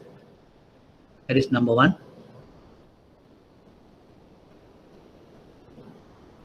Number 2 is I just gave you a particular document in the BIS, so you have to go through that document also. Is given in one of the presentations, BCBS 195 or so, no? So that you have to look at. Right. Anything you need to clarify?